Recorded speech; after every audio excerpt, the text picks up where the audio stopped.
gearing up for war, don't get it mixed up. I come in peace, kid. I'm bringing commentary and the new releases. I put them hours in.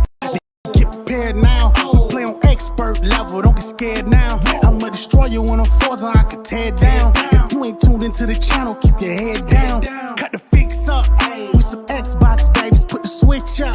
See me gearing up for war, don't get it mixed up. I come in peace, kid. I'm bringing commentary and the new releases. I put them hours in to get prepared now. We play on expert level, don't be scared now. On a Forza, I can tear down. If you ain't tuned into the channel, keep your head down.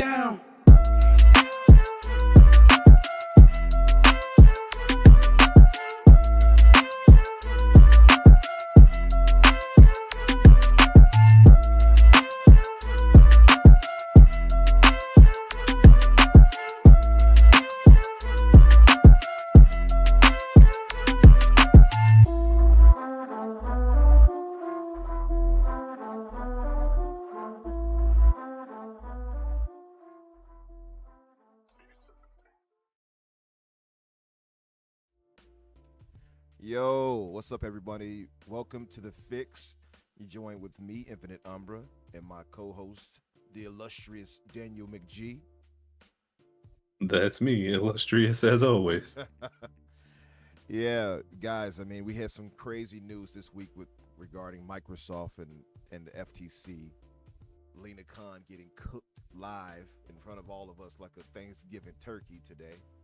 And I mean, it's not a lot of gaming news, unfortunately. I wanted to talk more gaming, right? But outside of well, I mean, there was a lot of gaming news. It was just, it's all the FTC stuff, which is the main topic. So pretty much. And we will, going forward, we're going to plan out some things to really focus on just gaming, and yeah.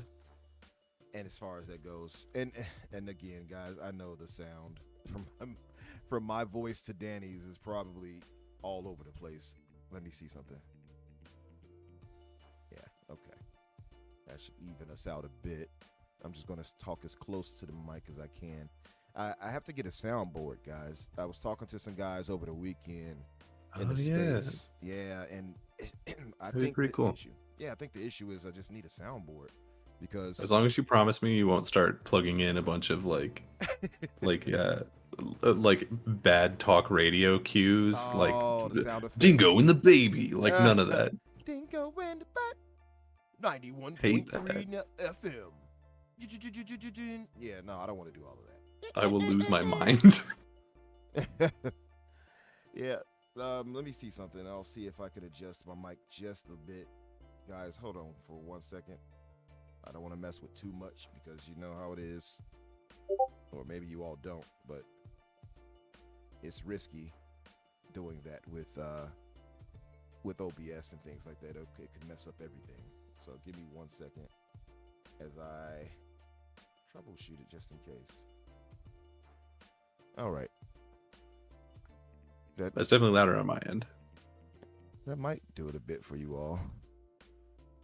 Hopefully. It was lowered a bit, funny enough. But anyway, so yeah, I got to get a soundboard, like I said, guys. The problem is I got I have a ridiculously great microphone. I have the Shure M7VX I picked up a week ago. So it's not the mic, it's something else. Not the mic, top of the line, baby. Yeah, top of the line, baby. I just don't know exactly how to get it situated, but I'm still trying to work on it, trying to get it fixed, if you will, but it's not coming together just yet. So you all bear with us, please. What y'all didn't know is that getting the podcast fixed was actually the whole gimmick of the show the entire time.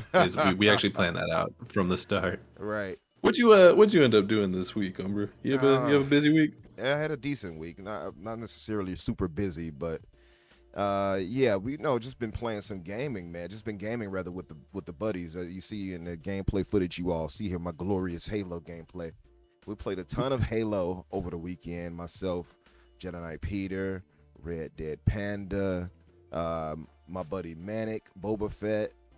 All of us were just gaming our asses off. Yeah, hell, we even played a bit with Teasy and a few other people, Mac Bound, stuff like that over the weekend.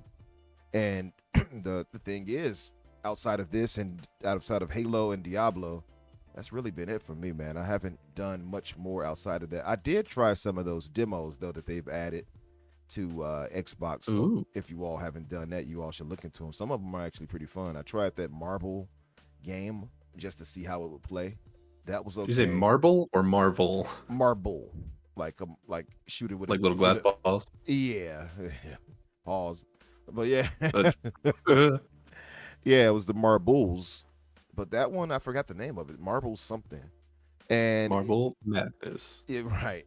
And there was That's another the only one one I know. too. I got. Yeah, it was another one too where it was I forgot, Trinity something. Where you play as like 3 different characters you can choose from and switch from, and they have like different characteristics and stuff like that. It's kind of a very low budget Metroidvania, but Gotcha. it's kind of interesting though.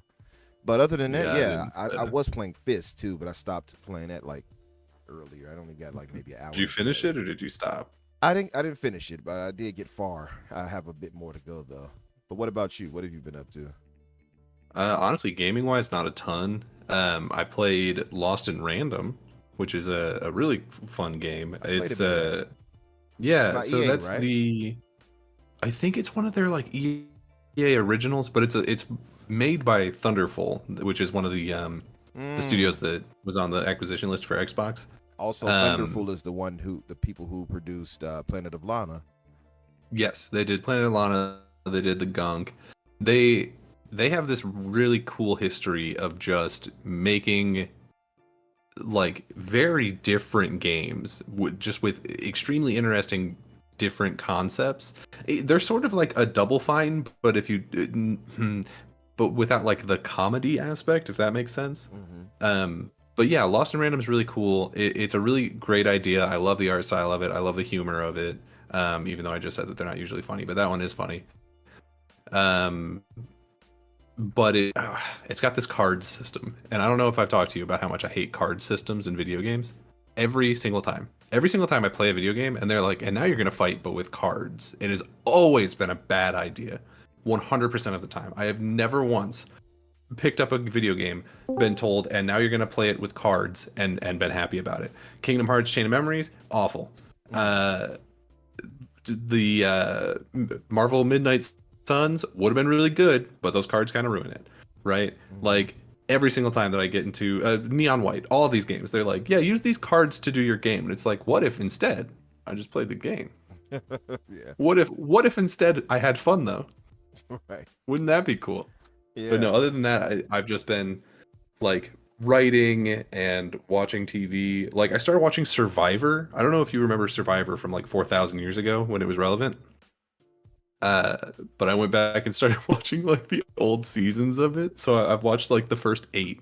So it's all the like Boston Rob and Richard Hatch and all that stuff. It's what a trip. What a trip. You know what else I had been doing now that I think about it, man? I had read up all the way to the current chapter 364 in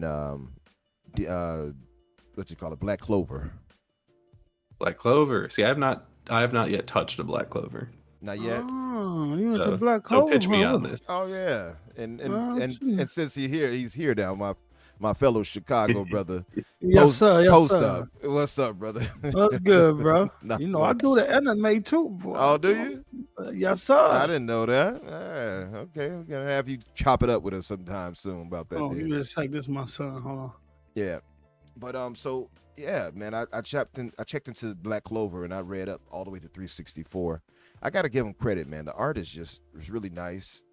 I will say that they do get by, it seems sometimes, a bit on the power of friendship sometimes. Not as bad as like Fairy Tale, but it does kind of get there. See, okay, because I was going to say, sight unseen, right, because I haven't watched or read any of Black Clover. It does sort of vibe as Fairy Tale. Like, it looks similar to that in my mind. Yeah.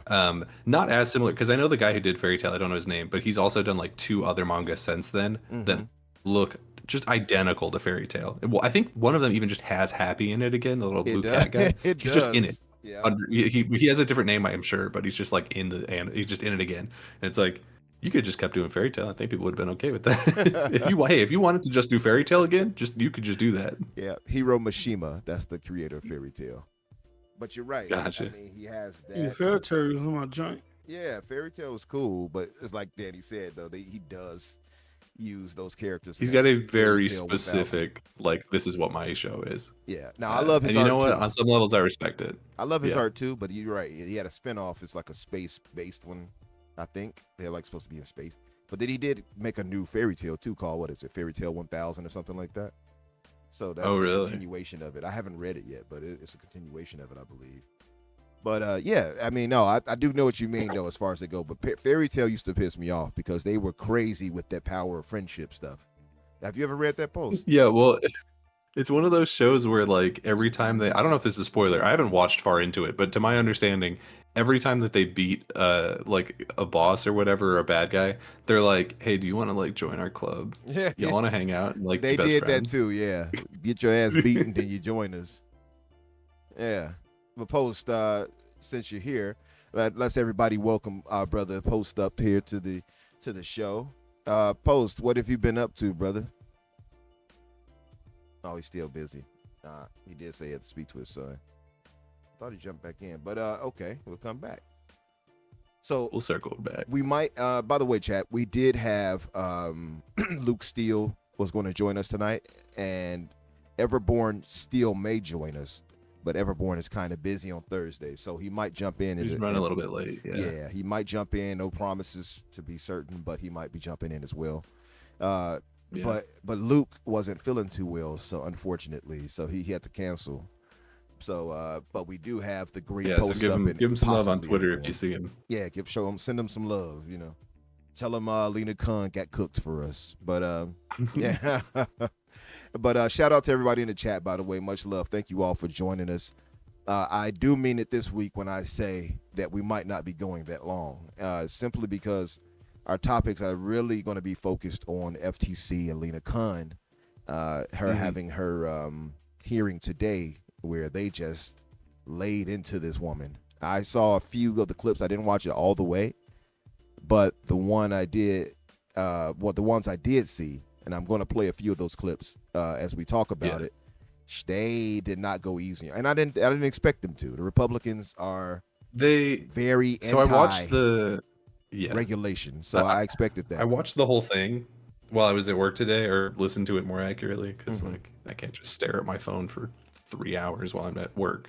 Right. But I listened to it all, and there were definitely a lot of basically every time somebody brought up the Microsoft thing, they were giving her smoke, and a lot of the time people at the beginning were just like absolutely cooking her.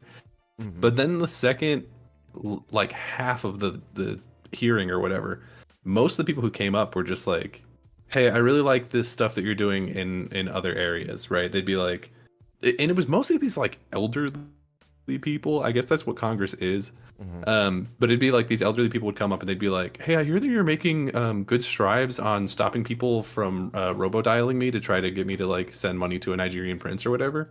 And she's like, "Yeah, doing great things there." And I'm like, "Yeah, it doesn't feel like it, because I still get those calls every day, but it's like, all right, dude, whatever you need." Like she was getting a lot of compliments from people, but it was never in terms of like her ability to actually get a job done. They were just like, "I'm really happy that you're looking into X." And it's like, cool, but has she done anything though? Right. Has she accomplished anything?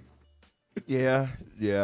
And I mean, they asked us some very pointed questions like, are you just doing this? You know, did you have a reason, and do you have any? What was the specific question they asked her? Did you have any real grounds to come after them? And are you just filing this? I forget how you worded it, but more or less, he was saying, "Are you trying cases that you know you can't win," or something like that? That's what it was. Are you trying cases you know you can't win?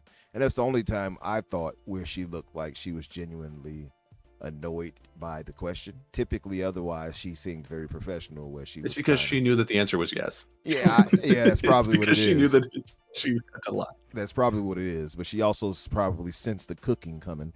So I'll say that. Oh God, you have to imagine, right? Yeah, I know she had to know. She had to know. Okay.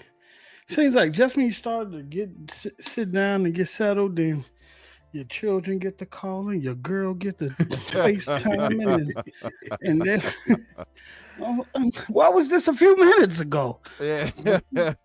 Like, oh, you busy, huh? Let me hit you up. Yeah, That's just the way it works out sometimes. It's all good. but I'm here. What's good? Not much, man. Thank you for joining us, brother. Like I was telling the chat, Everborn might be joining us. Luke had to cancel because he's not feeling that well. But Okay.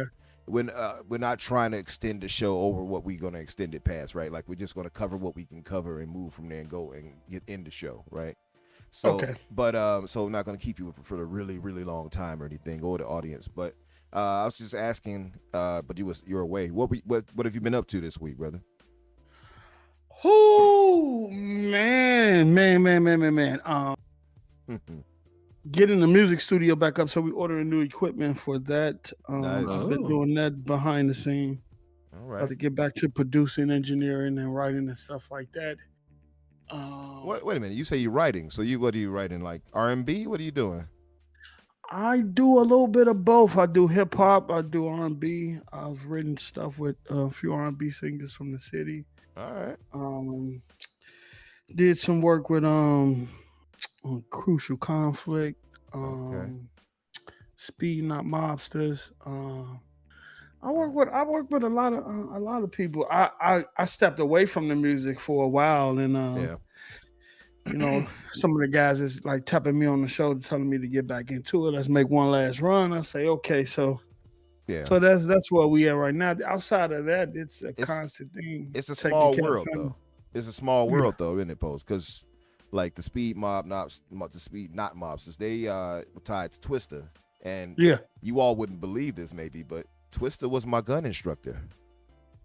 Oh yeah, he do got the what's the names. Yeah, he does that. He was So my he concealed actually carry. be at the classes? He was literally my gun concealed carry license instructor, literally there, instructing me, putting my Wow. hand positioning right and telling me how to, like I had it right, but he was like, okay, yeah, make sure you do, he was instructing, like literally. I was like, what? Because it was so funny. I stepped away to go to the washroom. I come back, my sister was like, did you see Twister? I'm like, huh? That was him right there talking to us. I'm like, that wasn't no damn Twister. And then I see him the next day at the range, and I'm like, that is Twister. Yeah. I'm like, let me be your manager. I'm just like, that is Twister. What the hell? I just didn't expect that. It just threw me off, Yeah. But yeah, man, that's That's pretty dope, dope. man. That's Yeah. dope that because I've seen him. I saw him a while back when they first started promoting it with the other guy with the dreads that he be working with. Yeah. And I saw when it was just because I was at one of the shows he was performing at, and he had just started talking about that they was going to be doing that, and the fact that he's there in the class engaging and teaching himself is incredible. It's incredible. That's why you know how some artists will say they'll promote something and get something off the ground. They'll be there for the opening, and then after that, you really won't see him. But he's at every class, right? Pretty much, right? Yeah, he was pretty much at every class from what I That's saw. fire. Yeah, I just thought it was interesting, and I didn't feel, because I wondered though, like how people would feel about that. I mean, you're a platinum artist before you've broke bread with some of the greats in hip hop, and then you're doing this, and I wonder if he felt. I hope he didn't, but I wonder if he felt maybe like a little down about that. You know what I mean? Yeah. I hope he didn't. No, from my understanding, I think from his perspective, and I don't want to put any words, I think it's essential for him to teach our culture about gun control, how to use a gun, how to protect yourself with a gun, but do it right. You know what I'm saying? Because I heard him have a conversation about that. I think our culture, in terms of stigma of guns, is always in the concept or the construct of gangs and stuff like that. But it is an educated way to go about having a gun and using a gun, and I think that needs to be taught in our community. You know what I'm saying? Because you know, some of these young guys out here, Yeah, no, They I'm don't, with you on that. they don't know what they doing. Yeah, just aiming at anything, shooting at anything. If Yeah. they at anything. So, but it's also good to have that type of understanding of how to use a gun and how to protect yourself, Hmm. and then knowing the laws behind it, and Absolutely. stuff like that. Yeah, so I agree. I rock with it. I rock with it. I agree. For sure. But as far as like anything gaming, have you been doing anything gaming wise lately? Oh, I know you've been covering a lot of the Oh, FTC situation, so you might not have had a oh, chance. now between I've been doing job interviews with the studio, with the family. The kids about to get ready and go back to school pretty soon. Um, got a situation where my children might be moving out of the city, which is tough on me right now. Yeah. Um, and so the last thing I left off on that I was playing was the Harry Potter joint, Hogwarts Legacy, because after I moved, I had forgot I purchased it. And oh man, and I got it, and I'm gonna get back to it. That game is incredible. I I love see it, man. I see what the It's hoopla really was good. about. Yeah, it is really, really good. And I thought I wasn't gonna be too much, because sometimes I just play a game and I just get through it to get through it. But I have to listen to the characters. When I see a character, I have to walk up to them and have a conversation with them, because I want to get as much as the story and as much as what's going on in the world Mhm. as possible. It's that engaging. And so Yeah. I'm trying to, and so I'm really engaged in the story. And so when I get an opportunity, I'm gonna pick back up with that and beat that. I got a back catalog. See, Post don't play no games. So I got a serious backlog. But prior to Hey, that, I hear you, man. My backlog is crazy too, and I yeah, play a ton it's of them. But I feel you. let me tell you something. It's too many games. Look, let me tell you something. It is too many games coming out, and there's not enough time in the day to play them all. So true, man. You feel me? Yeah. And look, July is like the first month where I haven't had multiple huge games that I wanted to play. Mm. So let me tell you something. I'm excited about it. I am not about to rush to beat a game just to say I beat it. I'm not about to rush to play a game just to say I'm gonna get to it when I get to it. Yeah. Oh no, Fair. this community will pressure. It will literally Yeah. pressure you into dictating when you should play a game, how long you should play a game, how much time you spend with it, when you should be. It will pressure you to do that because it wants you to Mhm. keep up with the game community Joneses. So true. Not me. I'm good, Yeah. brother. I get to it when I get Man, to can I it. tell you, I fall into that all the time where it's like, I need to play this game because everyone's playing it right now. The biggest example of that for me this year is with Zelda, because I don't care about Zelda. I've never cared about Zelda. The only one I've ever beaten prior, because now I've beaten Tears of the Kingdom, but the only one I played before that was Breath of the Wild. The only one I finished, rather, was Breath of the Wild. I've played a bunch of them. Mhm. And I was like, okay, I know that I'm not going to like this, but I need to at least give it a shot. And then once I started playing it, I was like, I don't enjoy this, but I know that when people ask me and I say I didn't like it, and then I say I didn't finish it, they'll get on my case about like, oh, but you didn't even get to the fire temple. How do you know anything about this? Like, all right, dude, whatever. All right, I'll come at you with all the receipts. Don't think I won't. Yeah, just because you didn't get to a certain part in the game, your credibility is shot. Don't even talk, bro. This Right? game I hate community that. is 'Cause wild, it's like bro. now I got to put an extra 10 hours into this just so I can deal with some stupid dickhead on the internet who might not ever show up. Exactly, exactly. No, yeah, I hear you on that. Ugh. But yeah, man, I mean, I do get though, like, I mean, you got a lot going on post in general with your life. Yeah. So hell, gaming is probably at the bottom of your priority list. I get that for a fact. But even beyond that, I mean, I don't think we've had a ton of pure gaming news really to really focus on. I think the FTC versus, the Microsoft situation has really just taken Yeah. over everything, being It honest. has. Yeah. It has. And it is gaming related in that sense. So to be fair, but yeah, I mean, it is what it is right now. I am happy that it seems to be coming to an end when it comes to it. And I do have questions as to what happens after this fact. Like, when do we start getting these games to coming into the Game Pass? That for me has always been the bottom line. Like, what do we get out of it, right? So I know some of these have contractual situations. Obviously, COD has with PlayStation with the marketing, so they can't put that in immediately, at least not any of the new ones. But I'm wondering how it's going to work out with them putting in older titles and how long that'll be the case once this is finalized. But yeah, so first we're going to do what we call the news break roundup post, and we'll cover that. You can feel free to chime in on anything that's read out. Yes, sir. Yes, sir. And then we'll move to the FTC business. Okay. Yeah, and I imagine we'll get through this relatively quickly. So on the rundown here, the first thing I've got is SAG-AFTRA, or AFTRA is the they're the union for actors, effectively, and they are going on strike first thing tomorrow morning. So they are effectively on strike now because the workday's over.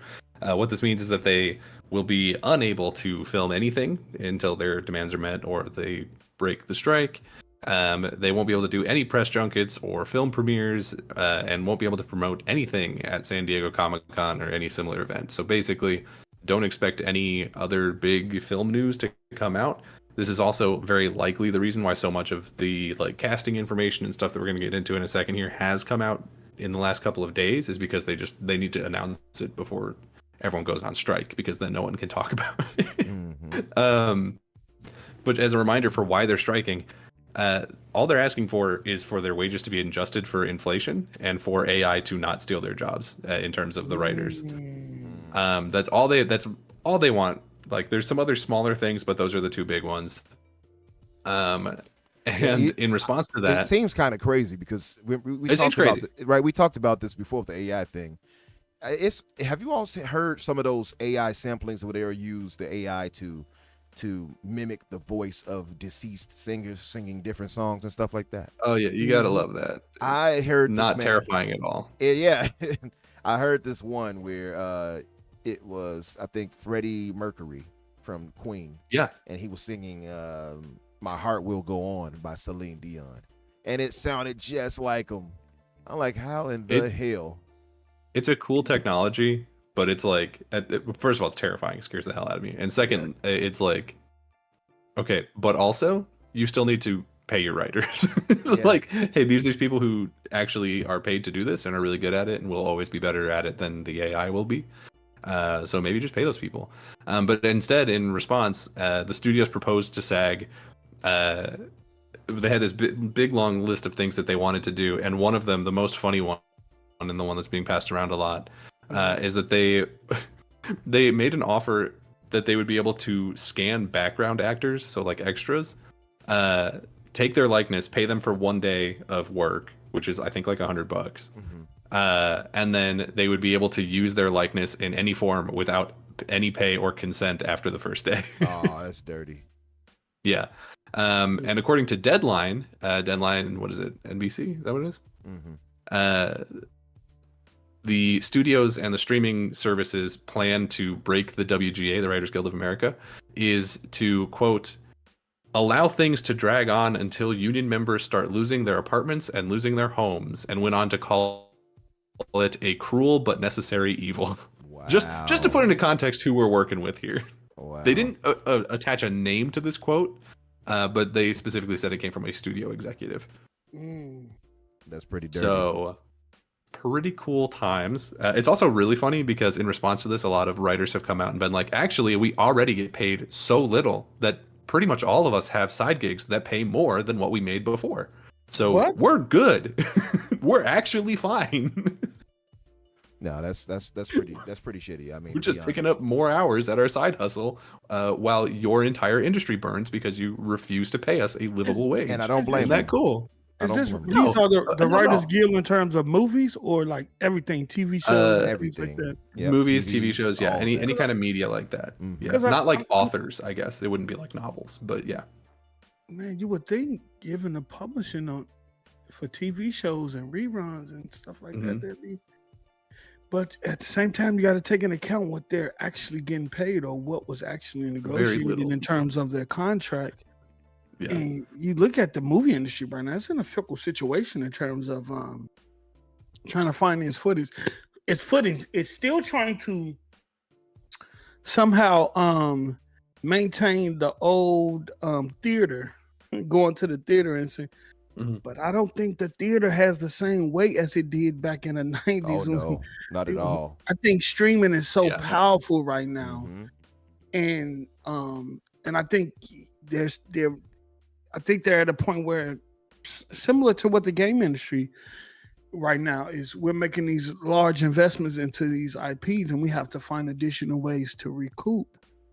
And then on Yeah. top of that, you got inflation and the writer saying, helping. look, y'all weren't paying us that much in the first place. Now inflation then hit and Yeah. we really getting, come on, y'all We're getting gotta paid the make same some- amount, but it's going Yeah, but a it's shorter yeah. distance. It's not going as far. I mean, So. if y'all value what we do, you got to make some compromise. And I can understand the fear in terms of AI, because that AI is scary. And I would love to see a written script from an AI versus one from a human. So you can actually do wanna see that. too. There are entire YouTube channels where they are. It's just AI live creating like episodes of SpongeBob or whatever, and they are What? yeah no they are insane. Are they like are they actually good? Is my question. Like, are they? Oh no people clip the funny bits, but they're just nonsense garbage. Like there's one bit where I think, I wish I could remember what song it was, but like Mr. Krabs just broke into a full rendition of some like rap song, and just did the whole thing. It's like, what's happening right now? Why are we doing this? It was whatever song has the line where it's like, I get my peaches out in Georgia, whatever that one is. I don't know what that's called, but it's that one. Wow. But yeah, and then on top of all this other stuff involving the strike, we also got some quotes from Bob Iger, who is the CEO of Disney, effectively.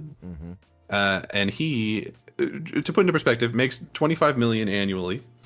And he says that the actors and writers are not being realistic about their demands for fair compensation and working wages. And then immediately went and extended his own working contract until 2026 and raised his annual bonus by a factor of 5.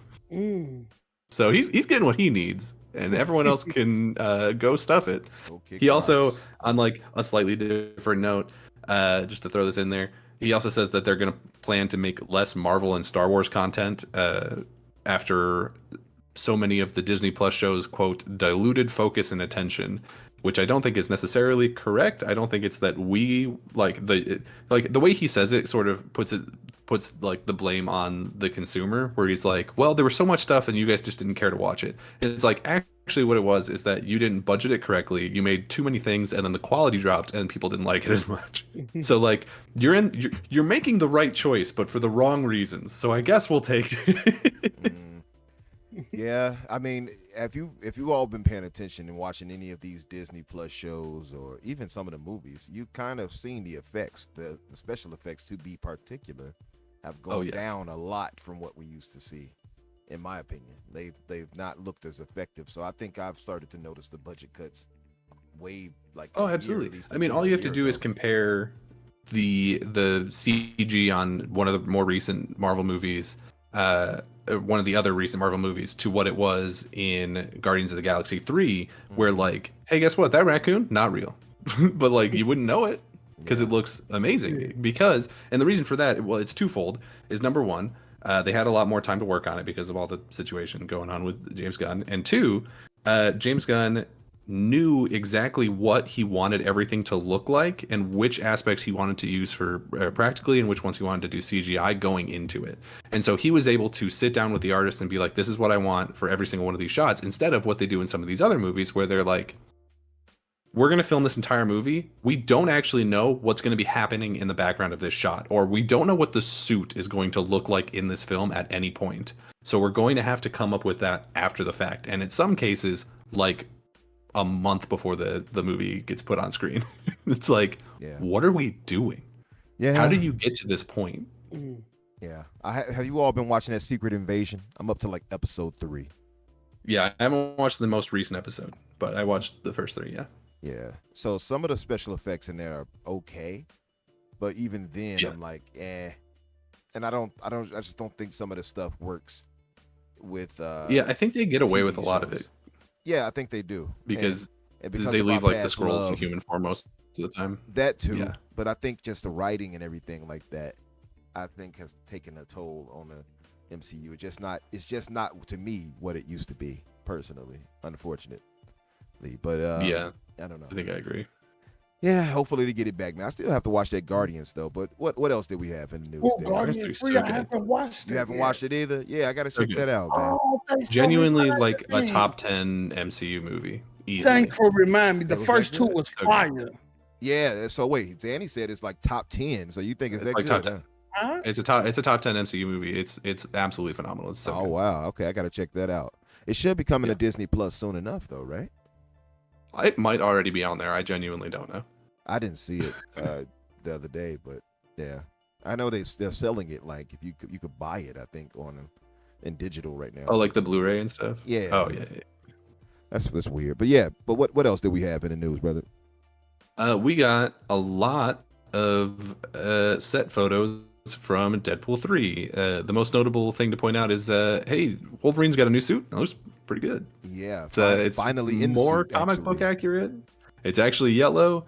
There's some people who are upset that it has sleeves, which I think is a very strange thing to be upset about, but whatever. Also, apparently, they had some reasoning for it where apparently, like, Hugh Jackman. He's not as buff as he used to be.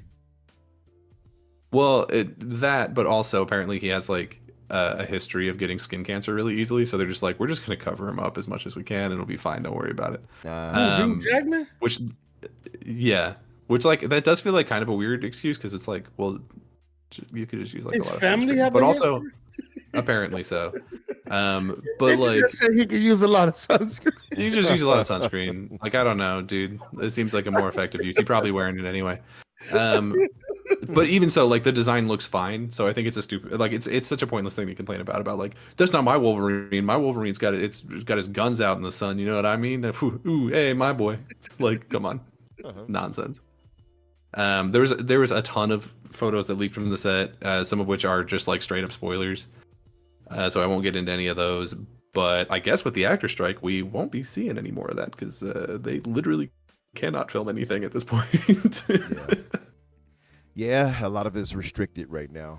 But no, I thought that the new Wolverine, seeing him actually somewhat in costume, I think it was pretty dope. I actually saw some video footage too on TikTok. Yes, I'm on TikTok, everybody. That showed him in action with Deadpool, with him like right, where he's like on the wires. Yeah, so it looks like it's gonna be pretty good. I think it's gonna be pretty fun. Hugh Jackman Wolverine is one of the best superhero castings of all time. He's really, really good in that role. I will say at this point, I am getting a little tired of seeing him in it. So I kind of do hope that this is the last time we see him in like a full movie. I would be interested in seeing a new casting for the Wolverine role in like the proper MCU. But God, he's so good. I hope he goes out on a high note, which between a writer strike and an actor strike happening at the same time while they're filming it, who knows, dude? Yeah. It's an uphill battle. Yeah, we'll see. What else do we have? We got some new Superman Legacy casting, which is pretty interesting in that they're not the kind of people that you would expect, and I don't mean the actors, I mean the characters. So we got our Superman and Lois a while ago, but added onto that roster are not like, Jimmy Olsen or Perry White or any of that stuff. No, instead we've got Nathan Fillion playing Guy Gardner, the third Green Lantern, and personally my least favorite Green Lantern because he's kind of a dickhead, but whatever. Now I saw that casting for him, and I was like, yeah, I would have saw him more as Hal. Hal. Well, he used to voice Hal. I think he might actually still, but he has played Hal before in animation. But I think maybe they want to save that for like a younger version, a younger actor, so they can keep him around longer. Makes sense. Makes sense. I am interested to see like what this means for the character of Guy Gardner, where it's like, will he be less important? A lot of the time in James Gunn movies, Nathan Fillion does show up, but like as a cameo character. So I don't know. I love Nathan Fillion. I think that he has been way overdue for playing a Green Lantern. This isn't the one I would have chosen, but I'm glad to see it happening. I just think it's a weird choice. Also, it's weird that it's in Superman Legacy, but not as weird as some of these other ones where that's probably going to be the last actor name that most of us recognize. But we had Isabella Merced is playing Hawkgirl. You probably won't recognize her name, but she did play Dora the Explorer in the live-action Dora movie. and she played some Oh, that was girl my from jam. No, I didn't. Yeah, I didn't bet. watch Yeah. that. You know what I will say? You watched it while we were playing Peppa Pig. What you talking about? Yeah, hey, we're supposed to be kept that secret. No, but Oh, I'm sorry.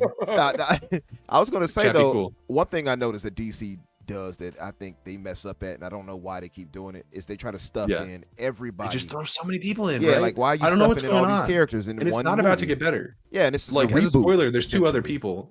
Yeah, There's two other people who I'm about to name off here who are like, why are we doing this? Like, I thought this was supposed to be a Superman movie, but whatever.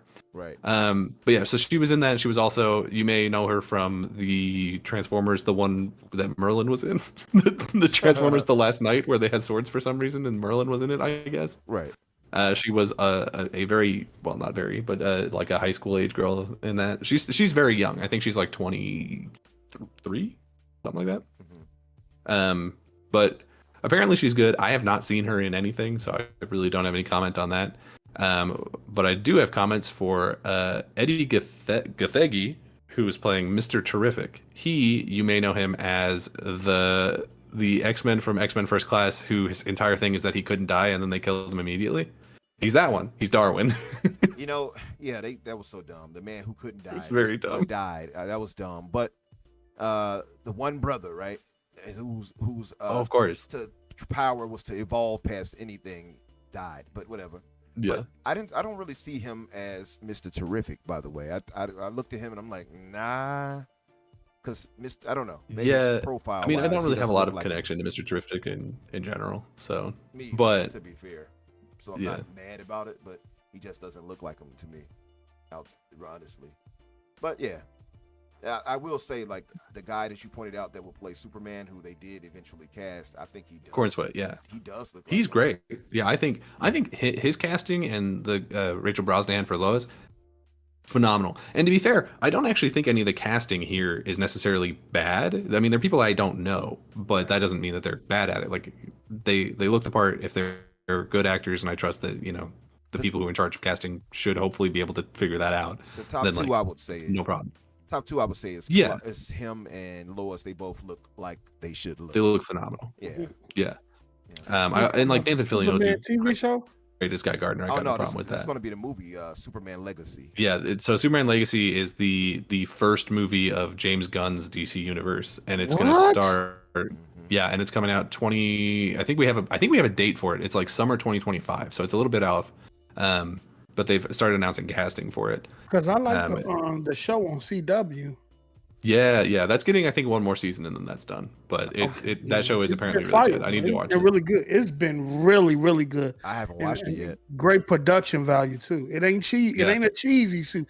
It got some great. Yeah, because everyone looks at that and they think it's one of the CW shows because it's like loosely attached to the universe, but it's actually an HBO show. Then that's why the production is the way.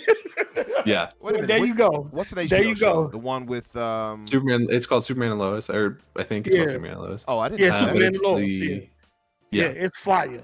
It's fire, bro. You need to check it out, bro. Everyone tells me it's really good. I haven't started yet, but I need to. Yeah, I've heard good things about it. I got to check it out.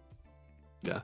And then the last bit of casting we have here is a man named Anthony Kerrigan is playing Metamorpho, the least important superhero of all time. Metamorpho, everyone's favorite. Anthony Kerrigan, I don't know if anyone will recognize him. He played Zaz in the Gotham TV show. If you watched that, I wouldn't say he was a particularly standout person in that show, but that's who he was. Now he's playing Metamorpho, a character who I doubt so heavily anyone will care about. Because why? But this brings into question, because it's so weird, because it specifically says that they will play these roles in Superman Legacy, and it's like, okay, so they're clearly dropping us into just a pre-existing DC universe, right? They're just going to drop us in and be like, yeah, everything's fine, this is how it was, and like all these heroes are going to be established for the most part. And that's really strange to me, because it's like, there are people you could do that for. Batman, Superman, Wonder Woman.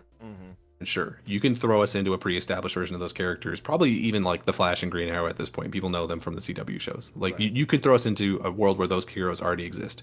No one on the planet who does not read comic books knows who Metamorpho is. Not a single human being. Yeah. I don't read comic books. I do not know. Not a single person. Yeah, like I I don't know hear who it. the hell Metaphor. Yeah, I And, hear I it don't and I know know who that who it is. is. I hear it and Yeah. I know because I used to read books heavy, right? So, but yeah, most people are not gonna know who the hell Metamorpho No, they're not gonna know is. who that is, and they're not gonna care. And like, I know that. So, the other aspect of this is I have a lot of trust in James Gunn for doing this because, like, when he started, okay, so he did like Suicide Squad and had a bunch of characters in there that no one cares about, and he made us really love them, right? Like Ratcatcher 2. Who specifically cares about Ratcatcher 2? And then here we are, Bloodsport. Oh, he killed it. Like, he's really good at making these team movies and making us care about it. Even the Guardians, like the Guardians of the Galaxy before the movies, I would wager most people didn't know who they were or probably cared. True. And now they're like A-listers. some of the best people in the MCU, like 100%, no doubt. True. So I trust that James Gunn is going to find a way for this to make sense. And by the time the movie comes out, I'll be like, yeah, he was right to do that. However, right now, I'm looking at it and I'm like, James, what's going on? What are we doing? What's the vision? Because I don't get it. No, I'm with you on that one, 100%. Yeah.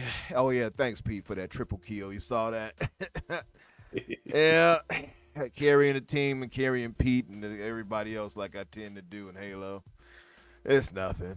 I do it without any no need for praise, but thank you very much for it. There you Yeah. What else did we have in the messing? What else did go. we So that's have? actually the last of the not video game news. So we'll get into the proper topics here. Is limited run games announced just like a bunch of stuff. I don't know if they had an event or what, like if they had a showcase or something, but they just showed up and they were like, hey, so we have this engine now. It's called the Carbon engine. And what it lets us do is just take all of those old games that you really like and just port them over to stuff. Super easy, apparently. And so they did it to honestly a ton of things. Most of it I didn't recognize, but most of them are from a time before I played video games because I was a protozoa. So the ones that I did recognize and was excited for is we got a Clock Tower game coming over. We've got the Gex trilogy and Tomba, which I don't know if anyone remembers Tomba. He's a caveman with pink hair. Does anyone know about Tomba? Am I the only person on the planet who's seen this game? Yeah, I'll go further back than that. Do you guys post up? Maybe you might remember. Do you remember Bunks? Bunks, like from Bunks Adventure. Monk's Adventure, the TurboGrafx 16. Yes. Okay. You see, he remembers. The shorty with the big head, With the yeah, big bald yeah, head, exactly. Before Caillou, there was Bunks. Mhm. Yeah, Bunks had this gigantic bald head. He had a little caveman outfit on, and he had I think a big wooden stick, like the cavemen would carry around. Sure. Very funny. I'm 100. I'll take your word for it. Yeah. I got no idea what you're talking about. Back in my But day. yeah, back in my day, we already had color TV. But this is really cool because it's like these are all games that probably, I mean, maybe not Gex so much, but like Clock Tower, Tomba, a lot of the other ones that they named, like they're probably games that people don't necessarily think about, and they're like, oh man, I can't wait to get those ported over. But there was a recent report that came out from I'm gonna say Bloomberg and be wrong, but somebody came out with it that said something like 13% of quote unquote retro video games are currently available on like current consoles or PC, like as being purchasable. Which they called retro games anything from the 360 and before, which I don't know if I would call the 360 retro, but whatever. Yeah, I wouldn't call it retro. So the fact that limited run games, which is by the way now owned by Embracer Group, I don't know if anyone remembers that. The fact that they have this new Carbon engine, which I don't know if it's new, but this is the first time I'm hearing about it, allowing them to port these games over relatively easily. That's really exciting, especially when you look at like the catalog of just ridiculous IP that Embracer bought up over the last like decade. It makes me very excited to hopefully get some of these things coming over to Xbox, maybe even in a Game Pass. Who knows? Who's to say? Yeah, I mean, I'm all for it. Gex, I don't know if anybody even remembers Gex anymore, but I remember Gex, but I was shocked to find out there's a trilogy. I would have assumed they one were. game. No, that was meant No to idea. multiple. Yeah, I never really cared for Gex as much. I didn't really take to him as a mascot like that. But I mean, I have no problem with them remastering or remaking it and coming out with something fresh with him. I'm all for that. But yeah, Tomba I never really got into like that. I did play a bit of it, but it wasn't really my thing. But yeah. No, it was a pretty mediocre platformer. Not to offend any surviving Bobby, Tomba fans. Bobby Hawk probably like the only one who's like, don't say that. But yeah, because it's PlayStation, so sorry, Bobby. Oh no, Tomba sorry, was Bobby. great. Yeah, I don't know. I guarantee I never beat Tomba. I think I owned it as a kid. Yeah, that's it. I think it might have been a demo I played for all I remember. I can't remember. Oh, like one of those old demo discs? Yeah, maybe. Yeah, it might have. It feels like a game that would be on there. Yep. What did we have? Any other gaming news? Or? We sure do. EA has announced a Black Panther game. It doesn't have a title. We don't really know anything about it, except it's being made by a brand new studio called Cliffhanger, which is being led by Kevin Stevens, who previously was the studio head of the Monolith team that made the Shadow of Mordor games. That's a plus. That's a major plus. Yes. The only other thing that they've said about it was some very non-specific quote about we really hope that you're as excited to explore Wakanda as we are. This very much to me reads as a extremely early announcement to try and get people to get hired onto the team, because it is a brand new studio. So I wouldn't expect to see this game anytime soon. But hey, you guys working on a Black Panther game, which is awesome. That's pretty dope. That's definitely a hero that deserves it. It's pretty dope. But if you all have been paying attention on Twitter, a few of our Hoove brothers tried to mislead people right there with that. Yeah, why is it they always do that every single time? A game gets announced, they're like, "That's not coming to Xbox," and I'm like, "Who? What? Why? Always. What do you get from this? Yeah, who is this for?" Misinformation to keep people entrenched into PlayStation. That's my only thinking. So the guy posted a big tweet and put these check marks and was like, "Oh, PlayStation exclusive, etc., etc." And then we get the correct information, and it's apparently on all platforms. It's like, stop doing that. Yeah, they do that all the time, man. Yeah, they do. I don't get it, man. There's somewhere I believe it at first, right? Because everyone was saying at first that the Silent Hill thing was going to be exclusive, and then I think that one ended up being, and so they transferred that onto also there's a Castlevania and it's going to be exclusive, and the new Metal Gear remake is going to be exclusive. The Metal Gear was supposed to be exclusive. Yeah, Silent Hill. I think Silent Hill still is, but I think it's a timed exclusive. Timed. I think it is. I think, but it's funny, and I'm not trying to, I don't want a console war or nothing, but. PlayStation brothers, you all been kind of catching a bunch of L's lately, honestly, when it comes to that. The narratives you all been trying to push, at least. Being honest. Yeah, well, at least I don't know if I would necessarily be like PlayStation guys in general, but definitely the really annoying ones. I'll say the problematic ones, the ones who have deleted their Twitter accounts in response to the FTC's losing their case. Those ones taking a lot of L's, and you hate to see it. I actually love to see them take L's for that. Oh no, yeah, for sure. That's funny to me. But yeah, no, it's just a lot of these narratives. It's funny how so much has died this gen as far as false narratives. The whole from we believe in generations to everything else. PlayStation has been exposed for a lot of stuff. Like for instance, just today or earlier today, we find out, of course, another game which is coming to PC, Ratchet and Clank Rift Apart. Absolutely can run and could run on a basic SSD. Now we were. Oh yeah. You all remember them touting the whole. It can only be done on PlayStation's 5 proprietary special SSD, magical SSD, and now lo and behold, a simple SSD, not even an NVMe type, can run it. And remember, many of us were pointing out that a lot of that was just bluster and bluff. And that these games could be played on PS4. It turns out that was true. PS4, and it would have made more sales, and it would have been a better thing for the community, or absolutely, for the PlayStation community. For the consumer. But especially because at the time it came out, PS5 was still really hard to find. True. So it's like, okay, so you're fracturing your whatever Ratchet fan base there is, which I'm sure Ratchet has a lot of fans, but it's not on the level of a Spider-Man or a God of War or whatever. Which is also probably why they felt it was okay to fence it off behind the PS5, because they're like, oh, we won't piss off everybody. You know what I mean? So they're like, it's fine, we won't lose that much money, I guess. But yeah, seeing it, because when we saw this game running and PlayStation was like, this is only possible because of the SSD. I feel like every single person who I know from my engineering classes, or people who understand how computers work even, were looking at it and they're like, no, yeah, like that would totally run on an older computer or on a PS4 or whatever. It might have like more load time and like maybe load time when you summoned in, like switched between the different time periods or whatever was happening in that game. But like, yeah, you could get this running pretty easily, actually. Let me tell you something. And everyone's like, no, it's impossible. It's impossible. It's like, all right, here we are. Here's the proof. Like, what, Yeah. through 2 years later? They tricked me. They will never get me again. Talking about you could instantly jump through. Look, I went into that game with the idea that I will be able to literally jump between worlds and kind of move around in them worlds and look for stuff and stuff like that. But most of the world that was on rails. You didn't even control it. Mm-hmm. And spoiler, it only happened at the beginning.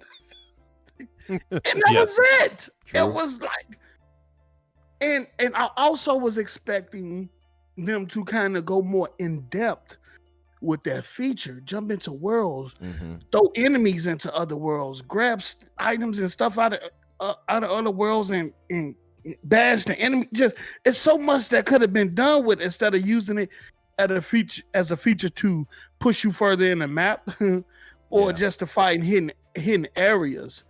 And I think I was misled, and I actually spent $70, and that usually Game Pass allowed me. Don't let's not get it twisted now. Yeah. Game Pass allowed me to spend Talk on that it. $70. So you hear that, right, me? Bobby? You hear that? Our PlayStation, our Hoove brothers. Game Pass allowed him and us allowed me to play more You feel PlayStation me? games and spend more. Do you see this? to take that jump because I was intrigued. And I was bamboozled and led astray. I was led astray. I say they will not get me again. Bro. Won't get me again. Fool me once, shame on me. Fool me twice, nah. Hey, now don't get me wrong. The game graphically looked impressive. Don't get me wrong. The combat, all the weapons you get, really, I didn't really see a use for, because if you wanted to, you were able to go through the game with just one weapon. Besides some of the stuff you had to use weapons for to get to other things, but outside of that, you could have went through the game with just one weapon. So I was like, if you're gonna have all these weapons and stuff, at least have some function or some structure behind why you actually need the weapon. And I think it was a lack of that but other than that, the story didn't grasp me. I cannot tell you what the story's about. I don't know. It didn't pull me in, it didn't drag me in. I did beat the game, but yeah. It was just, I was too. just led astray. I beat it, and we were led astray. And I think most of us, when we heard it, we knew it was BS marketing, right? We knew it was just absolutely. PS. Well, it's the same PR talk. I think that the thing that made it obvious was because they had said the same thing about several other games like Horizon and I think even Miles Morales, and then backed off of it after the fact. Is they were like, these can only run on the PS5, and they're like, no, actually, I think we'll sell it on both. It's like, all right, dude. So what about this one? Why is this one different? Right. Yeah. No, but it's just funny. Like I said, a lot of these narratives that were put out there. And a lot of them that were unfavorable to Microsoft at the beginning turned out to be in Microsoft's favor versus PlayStation now. It's funny how things have changed, honestly. But do we have any other gaming news? Or we got one more, which is just about a comparison of the last year of earnings from the big three. So PlayStation made 2.68 billion, roughly. I rounded a little bit. Xbox made 15.4 billion, so just over half of PlayStation. And Nintendo made 12 billion, so just below Xbox. Now, another important thing to keep in mind here is we don't know the actual operating profit for Xbox because of, I don't know, whoever was reporting on this either couldn't find it, or maybe the way Xbox puts their numbers up, it's hard to tell what part of it is Xbox and what part of it is Microsoft or what. But we can compare it between PlayStation and Nintendo, who in terms of revenue are first and third. So PlayStation, despite making well over twice what Nintendo did in revenue, only kept 1.86 billion in operating income, whereas PlayStation did 3.79, so like roughly three times what PlayStation made in terms of raw profit. And I would be willing to bet sight unseen that Xbox's income or profit is probably also higher than PlayStation, just because of sort of the live service microtransaction nature of a lot of their games, and because frankly we already know that Game Pass made like $3 billion last year by itself. So right. No, it's so surprising. I'd be willing to bet that it's not surprising necessarily, but it's funny. Again, it's one of the narratives. One of the narratives were that Microsoft wasn't doing well. Gaming wasn't doing well on Microsoft. All the third place, losers, blah, blah, blah, right? Well, I mean, but you see the profits margins that they're talking about here, and you see what they're bringing in. Clearly, Xbox, it might be in third place, but they're not losing, right? And that's something we had to speak on before. I spoke on it before. I forgot where else. With the thought that just because you're third place doesn't necessarily mean that you lost. It just means that you're not doing as well as the other two. Yeah. You know what I mean? Sony is doing gangbusters right now, but Microsoft is still doing numbers. You know what I mean? They're still making money. So they're just making their numbers in different places. Exactly. So when we look at because people always want to push but PlayStation sold X number of consoles and Xbox only sold this, and it's like, yeah, but how much money did they make, right? Because if PlayStation is making $26 billion, but they're spending $25 billion of that, then that's not a whole lot. That's not a whole lot that they can reinvest into their own stuff, right? Right. Is like that's an additional like $1 billion in profit. Just means that's the amount that you could grow, theoretically. Although I imagine that probably most of the actual profit just goes into like executives' wallets or whatever. But you know what I mean? Yep. Absolutely. So from that, we're going to move on to the FTC talk, guys. Been interesting, like I said, week of news when it comes to that, and things went the way most of us wanted it to go. I'm not sure if our Hooves brothers feel quite the same, but I mean, the first bit of news that we got, of course, was the FTC losing its injunction ruling against Microsoft with Judge Corley. And they were denied it. And of course, you had Phil, you had Lulu, and everybody step up and give their thoughts on it and everything like that. What were you guys' thoughts? Post, I'll go to you since I know this has been your expertise. What was your thoughts? Did you think it would take this long, or did you think did you have any worry that they would possibly lose this injunction, Microsoft? Did you think they would possibly grant it against Microsoft? No worry. Look, after the first 2 days, after the fourth, it was over after the first 2 court days. Yeah. Honestly, if you was in those audio calls and you listened, I don't know what look. This thing has been going on for over a year and a half, right? Yep.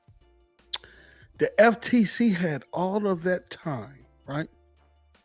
You're sitting back, right? You didn't rush to the federal court because you knew you didn't have to at the time, right? Because at this time, your main thing was trying to prolong and stall this merger out, which you're still trying to do. So you rush to your in-house court system, you file, okay, that's cool. So now you just sit back and watch what the other regulators do. In that time, you would have expected for them to see what the other regulators' viewpoint and perspective was, and kind of draw from it, pick your little points here and there, and kind of build a new case.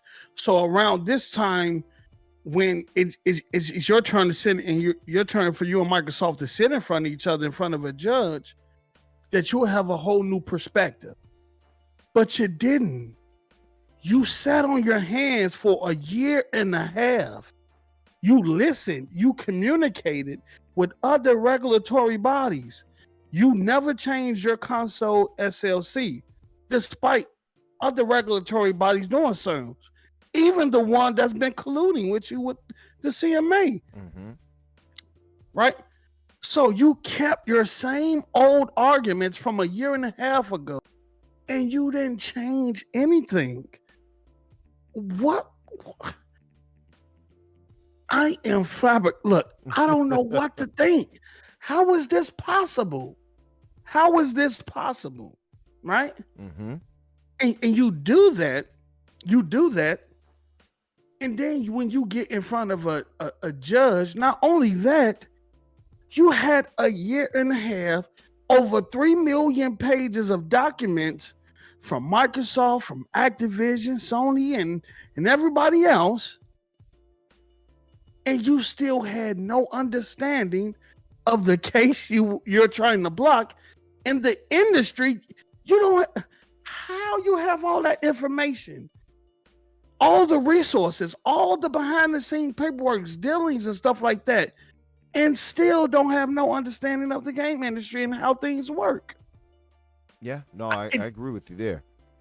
You It could tell that they were uninformed. You could tell that to me, it seems like they were unprepared too. I mean, we saw what happened when that lawyer went up against, I think in both cases with the CMA and with the FTC, how they both, they didn't really have a real argument. They just looked like they were just arguing just to argue. Because it's Microsoft. Well, can I tell you my theory on that? Because Go ahead. So I have a video coming out right after this podcast plug, where I'm breaking down sort of exactly what happened. But one of the big things that I found out when I was looking into it is I was looking at the timetable of when all of these things are coming due, right? So Xbox has in this deal the cutoff date of the 18th, where if they get to that point, then they have to give Blizzard the $3 billion and they have to renegotiate and all that stuff, and it's a huge mess, right? Mm-hmm. It is so clear to me at this point that the FTC and the CMA knew that if they hit that date, that it was very likely that the deal would just fall apart on its own merits. And so they never cared whether or not this was going to hurt some like consumers. They never cared if they had a case. Their entire plan from day one was just to take as long as possible to try and hit that date so that the deal would fall apart, because they knew they couldn't win it, because every single person who looks at it with a factual mind and actually analyzes what this is cannot find a single reason to deny this merger, even though it is a really, like, I understand looking at it, obviously it's a huge money deal, right? It's one of the biggest tech companies in the world buying another really big company. But when you actually look at it and look at like, how is this going to hurt consumers, the answer is it's not, right? There's absolutely nothing in this entire deal that has any way of hurting consumers, of hurting the industry, of hurting like profitability for Sony, which is for some reason something that got brought up a ton. Like, this hurts nobody. It just gives Microsoft more money, which, like, okay, if your problem is that you don't want Microsoft to have more money, then like, bad news, they're already rich. Like, it doesn't matter at this point. They're almost worth $3 trillion. It's not exactly. Yeah, like you're not going to stop them from making money, right? So like, it's just a completely foolhardy thing from day one. But they knew if they could just sandbag every single aspect of this, and you saw it from the CMA where they're like, hey, we showed up and we literally didn't even read our own thing. We hired lawyers who have not read our own paperwork. We need extra time to do this. And then like the FTC taking, like, the fact that the CMA, I don't know if this is normal, I assume it is, but the fact that the CMA and the FTC both took over a year to even really begin talking about this deal. And then when they did, clearly had no idea what they were talking about, is it's like, what did you spend the previous year doing? Because it clearly wasn't researching the industry or what companies are doing anything here, right? Like, you're very clearly not looking at whether or not this is actually harmful or getting yourself educated on video games, because some person was like, yeah, but what about the Call of Duty Christmas skin? It's like, oh yeah, the famous Call of Duty Christmas skin that's going to make everyone sell their PlayStation. Yeah, that's the one, that's the thing we should be worried about here. Right? Or the whichever idiot it was where they were like, yeah, so the closest game that Xbox currently owns to Call of Duty is Elder Scrolls. Like, in what universe are these the same game? Like, I'm like, ludicrous, right? So clearly no one at the FTC or the CMA actually knows what they're talking about, or probably even cares if they know what they're talking about, because the entire time they were just like, yeah, but if we waste enough time, then Xbox will fall apart on this deal on their own. Like, it doesn't matter. That was their entire goal since day one. And I think that's also why from day one, Xbox was saying, we will close this in 18 months, because they knew if they didn't, then it would probably be dead anyway. Yeah. I definitely agree. I agree. I agree. And they still trying to run this stall tactic right now. They are. With the appeal, they're trying to get an emergency stay. They know that Judge Corley pushed up the expiration on the TRO, so they have until tomorrow. If the They just if the denied it, Ninth right? Circuit Court don't say anything, yeah, Judge Corley just denied that appeal. Yep. She didn't give no explanation. She just said, She's like, nope. denied. I ain't gotta explain my. Wait, I ain't gotta explain. What are we doing here? Didn't I I gotta already explain myself to didn't you. I already tell you that you lost? I just told you. Oh yeah, yesterday. I gotta say, like Judge Corley, she also very clearly is like not a gamer and doesn't necessarily understand the video game industry 100%. But like, I have so much respect for her. Just like, okay, but how does this like her ability to ask questions that actually mattered and just like get to the heart of the actual situation was really really nice, because at the point that she started doing that, we were like 3 days into it already, and I was like, God, no one here knows what they're talking about. And then the judge started being like, yeah, none of you know what you're talking about. And I was like, thank God, at least they know, right? At least they know that the stuff they're saying is insane. Yeah, it was a lot of lack of. Honestly, I think the whole thing came down to just basic common sense, and I think the FTC didn't prove that. Like the stuff that they were arguing, it was clear. Even the judge, who doesn't know anything about this, because you heard her talk about stuff like the PC gaming during the pandemic and all, she didn't understand it fully. Right. You know, she's like, oh, well, they can just play it on any PC because it's all accessible. Everybody has a PC, so she didn't really know. But even with her not knowing as much, she still understood that the impact that the FTC was claiming would happen, the negative impact at least, didn't really add up to what they were pointing out with what Microsoft or what the gaming world would, consumers in general, would grab and get due to Microsoft getting ABK. Like, there's a chart that Microsoft made to make it nice and handy for people, I guess, regulators. That guy right there, by the way, I'm sorry to say this, that guy was cheating. I don't know what it was. I don't know how the hell he was jumping around like that and surviving all those kills, but he did. Anyway, Oh, I thought you were talking about the lawyer. No, I'm looking at my gameplay. Yeah, I'm like, ain't no way. I was so confused. I'm like, ain't no damn way. Ain't no damn way. Yeah, he was jumping all around. I'm like, how the hell that dude was cheating. He was on PC or something. There you go, sniped. But anyway, sorry. I was watching. I'm like, no damn way did you survive that. Anyway. No, yeah, I think just common sense wise, it was pretty obvious. I think to most people, we all of us are attuned to this. We knew, right? But somebody like that, she doesn't know what's going on with it. But even she was like, she had to cut them out at the point where they kept mentioning Sony, and she's like, we're not doing this for Sony. It's supposed to be about the consumer, and I think that's the biggest thing. So that check mark list that Microsoft handily put out showed that all these different places where consumers will benefit due to this deal. The game, like Call of Duty and other games, will be coming to platforms that it normally never would have come to, Nintendo being one. So it's a plus. And obviously we've heard the rumors of Nintendo getting their new console. So a lot of people were like, how's the Nintendo Switch going to play COD? Well, they're getting a new console. It's an open-ended secret. It's like nothing that we all didn't know already. We all know what's going to happen. So that's why they'll be able to do it. Don't know that the Switch is at the end of its life cycle real fast. Exactly. So, you know, and they showed like all platforms will get it versus PlayStation, at least, because they didn't sign on the dotted line just yet. But they will. You know, they're going to have to acquiesce at a point. So at the end of the day, this deal, despite our Hoove brothers, protest, is good for all gaming. It's just the truth of the matter. We, on the Xbox side of things, of course, we're going to celebrate it because we know that's more money being allocated that's going to give us more games on our end, right? It's also more developers we're going to get that could possibly help with other things. Maybe some of these the helper studios can come and help out Halo, for instance, right? Who knows? You got Raven Software, you got Toys for Bob, you got so many other great developers that we're going to grab from there. Bnox that can make new IP. Mm-hmm. You know, now we got Blizzard coming in, and Blizzard themselves.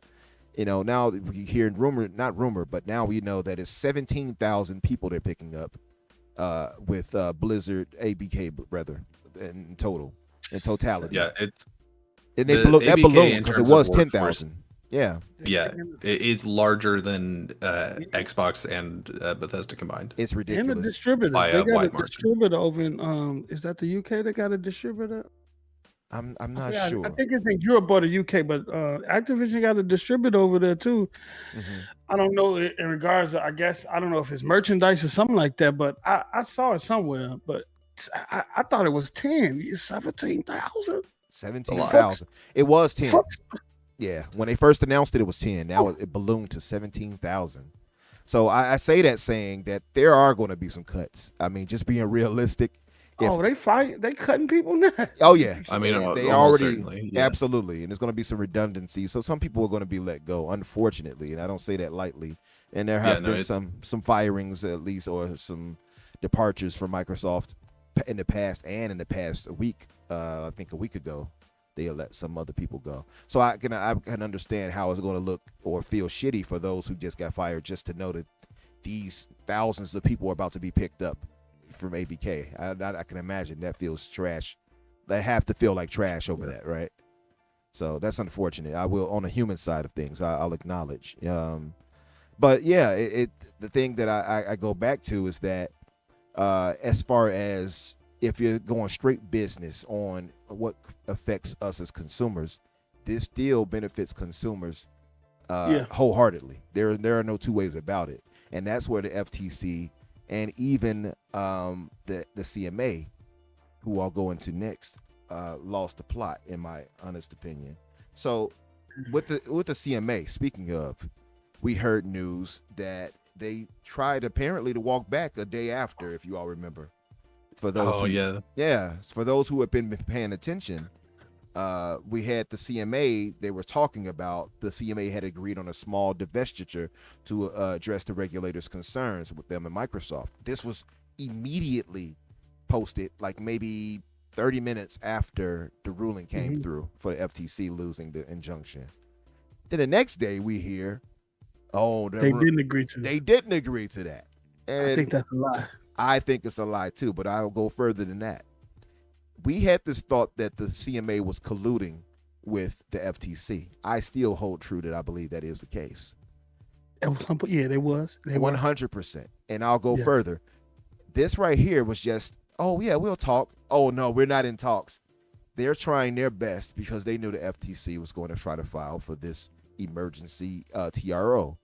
And now they're like, no, we didn't agree to anything yet, Lina. We still got your back. Now, hold on. Because I was reading on Reset Era, right? Mm-hmm.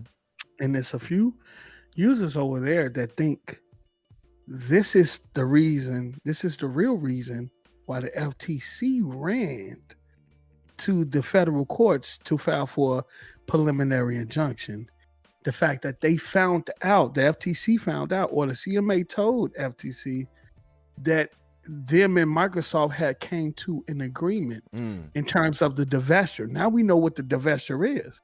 It's Microsoft and Activision pretty much, I think, is for to sell their cloud rights to a third party financial company over there, investor company.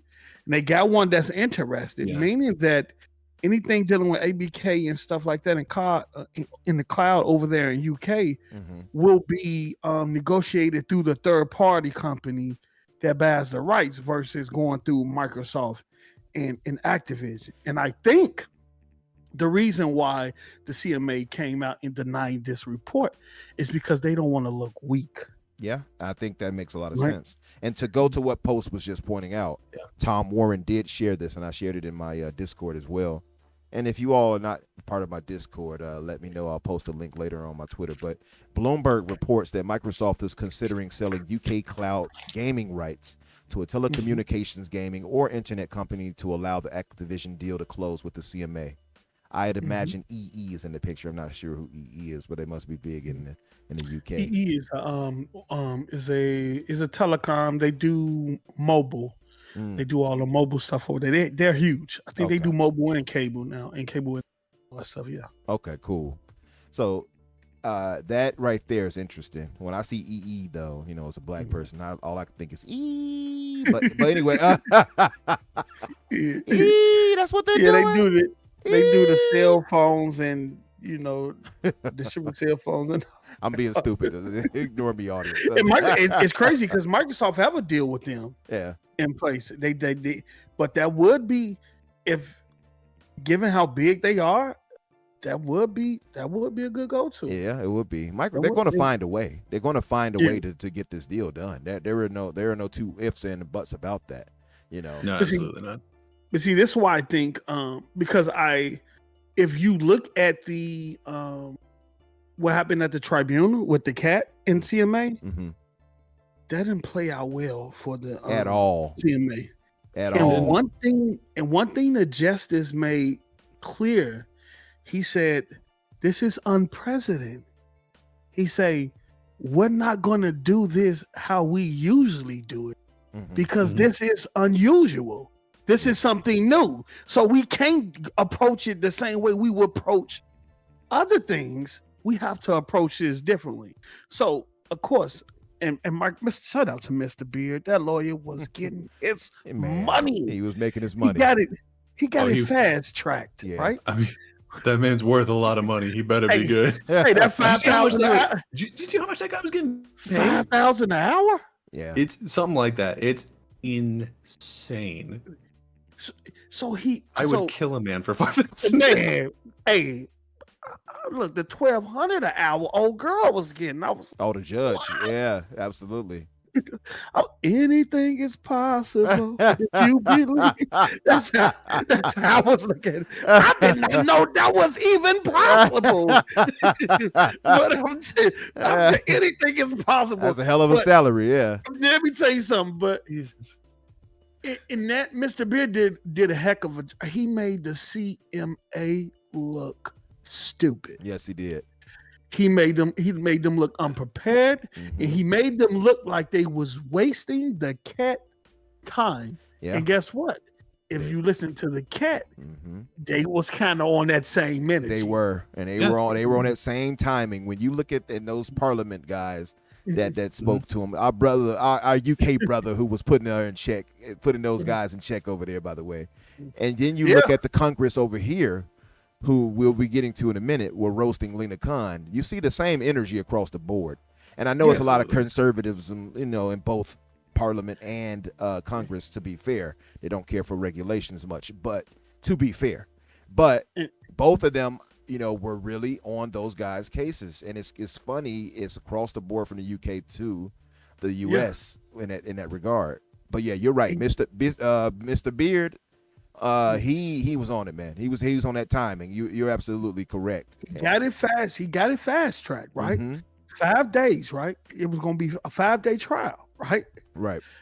After I think midway through the FTC trial, or towards the end of it, the cat extended it one more day. Right. So they extended it one more day. The CMA, I believe, was getting pressured by their parliament. And I think the parliament was getting pressured by the investment community. Yeah. Because now that we now know that you had investors, brokers, capital management companies from all walks of life Hmm. paying people to be there, and they were on the call as well, which is why some people was getting booted out, because it was probably more important people that needed to be in that call with the type of money. And you look at that news report that came out recently, and the guy was saying that the gaming community, well, the gaming industry right now, corporate wise, have 45 billion on hand to do some damage. But you realize how much money is invested in this deal. I knew Oh yeah. the world was watching, but I didn't know like Just how the encompassing it whole was. investment. Yeah. Yeah. Oh, it's Everybody. surreal. My dad, who doesn't know about video games or care about video games or anything like that, Mhm. he just like randomly texted me the other day to ask what was going on with this whole situation. I was like, What? It's hit the point where like my parents know about this because they're talking Wow. about it on the regular news. That's crazy. Because it's this whole big situation where they're talking about like the FTC and how they're failing and like all this stuff, and this trial is becoming a really big part of that, and it's surreal to be like, hey son, your dumb video game thing is on the news again. Can you tell me how this works? Be like, yeah, sure. I guess what you talk about means something after all, son. Let me learn from you. I mean, That thing you've devoted your life to is in fact not garbage. I said the world was watching, but actually the world. But I didn't know like Wall Street, the brokers. Mm-hmm. I didn't know it was that they got a lot of money in this deal. Yeah. Millions and millions. So I think it was pressure on Parliament, and I think Parliament put pressure on the CMA because I believe think so too. the UK is worried after that, because if you look after the CMA blocked, even Parliament was like, "What are you doing? What you doing over here?" And you remember, if you all remember, you had Brad Smith, who is the CEO of Microsoft, who came out and said that they were going to be, instead of being the new Tech Valley, I forgot what do they call it here, Danny, the Silicon Valley. Silicon Valley. They were going to be Death Valley. And I think that resonated heavily. Oh yeah. And they, of course, he spoke with a lot of people over there, the Prime Minister and everything else, and everyone else chimed in. There is no way that Microsoft is just going to like lay down and allow that to end like that. There's too much money invested into it. It's too much. I knew it was an issue. Hold on. One of the family members. Yeah, they on you. My lady. Hold on. Give me just a second. You good? Don't worry about it. Yeah, like there was no way, if you all had been paying attention, that they would just lie down and allow that to happen. There was no way. No way. Yeah, so when they spoke on it and he wrote that article, he wrote a write-up, Brad Smith, and it was clear that they were ticked off with the CMA doing what they did. And it's because not only are the high-paid lawyers that they paid, that they make their case already and squash any, real reason for this continue going forward. It's because you could tell that the CMA didn't really have a real argument here. They were just doing this for God knows what. And to me, since we can't, I think the absence of evidence suggests that there is something fishy going on. That's the way I look at things. So, and then you look at the FTC situation with Lina Khan, and then we hear tale of after they were brought before Parliament, the CMA, that, they were in communications many times with the CMA. And I'm like, well, what a coincidence. How odd is that? Of course, now it all adds up, right? And that's the thing that bothers me is, and then people will argue, well, the CMA and the FTC is necessary, absolutely, but it should not be led off a political agenda. It should be based off real merit, and that's the problem I had with what they're doing here. They don't have real merit here. They're just saying, this is Microsoft. They're rich. We need to stop them because they're Microsoft.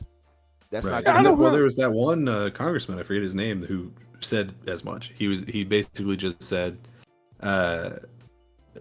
something to the effect of like, some people on this panel just want to strike down anybody whose market cap is too high or something like that. He sure did.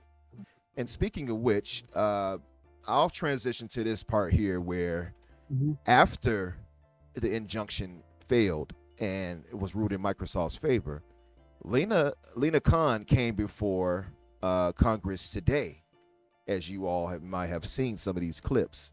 And I'm going to try to put this on screen now. So bear with me, everybody in the audience, because I'm going to switch to this in a second. And during this right here, Lina, and I hate to say it like this, and I don't want to be funny about it, but I'm sorry to say it, and our good brother, Reaver, who calls himself Reaver_troll on Twitter, he was right about this. Lina absolutely was getting cooked. And I mean that wholeheartedly. Can you all see this on the screen right here? Oh yeah, we know what? It would help if it would help if I put the source. I'm still looking at the Halo gameplay. Wait, like it would help if I actually put the actual source for the video so you all can see it. Give me 1 second. I'm gonna put that in there. Hey, let me. While you doing that, so I'll grab this from her so she can leave. There we go. I'm switching to it. Where is it? There it is. Okay. And it should be showing it now. There you go. Can you all see that? You should be able to. What about you, Danny? Do you see it on the screen? I do not, but mine's very far behind. Let me see. Yeah, it is a little behind on mine too. Okay. I think it's showing, but then I'm not sure. Give me 1 second, audience. Bear with me for 1 second. I believe it's showing, it's screen sharing it at least.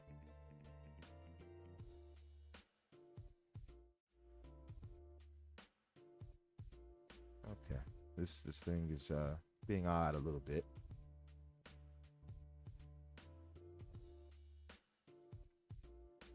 Oh, okay. This thing is being odd, very odd. Okay. There it is. Don't ask me why I didn't do it the first time, but on my end on the transition it was showing it. Very, very weird. Anyway.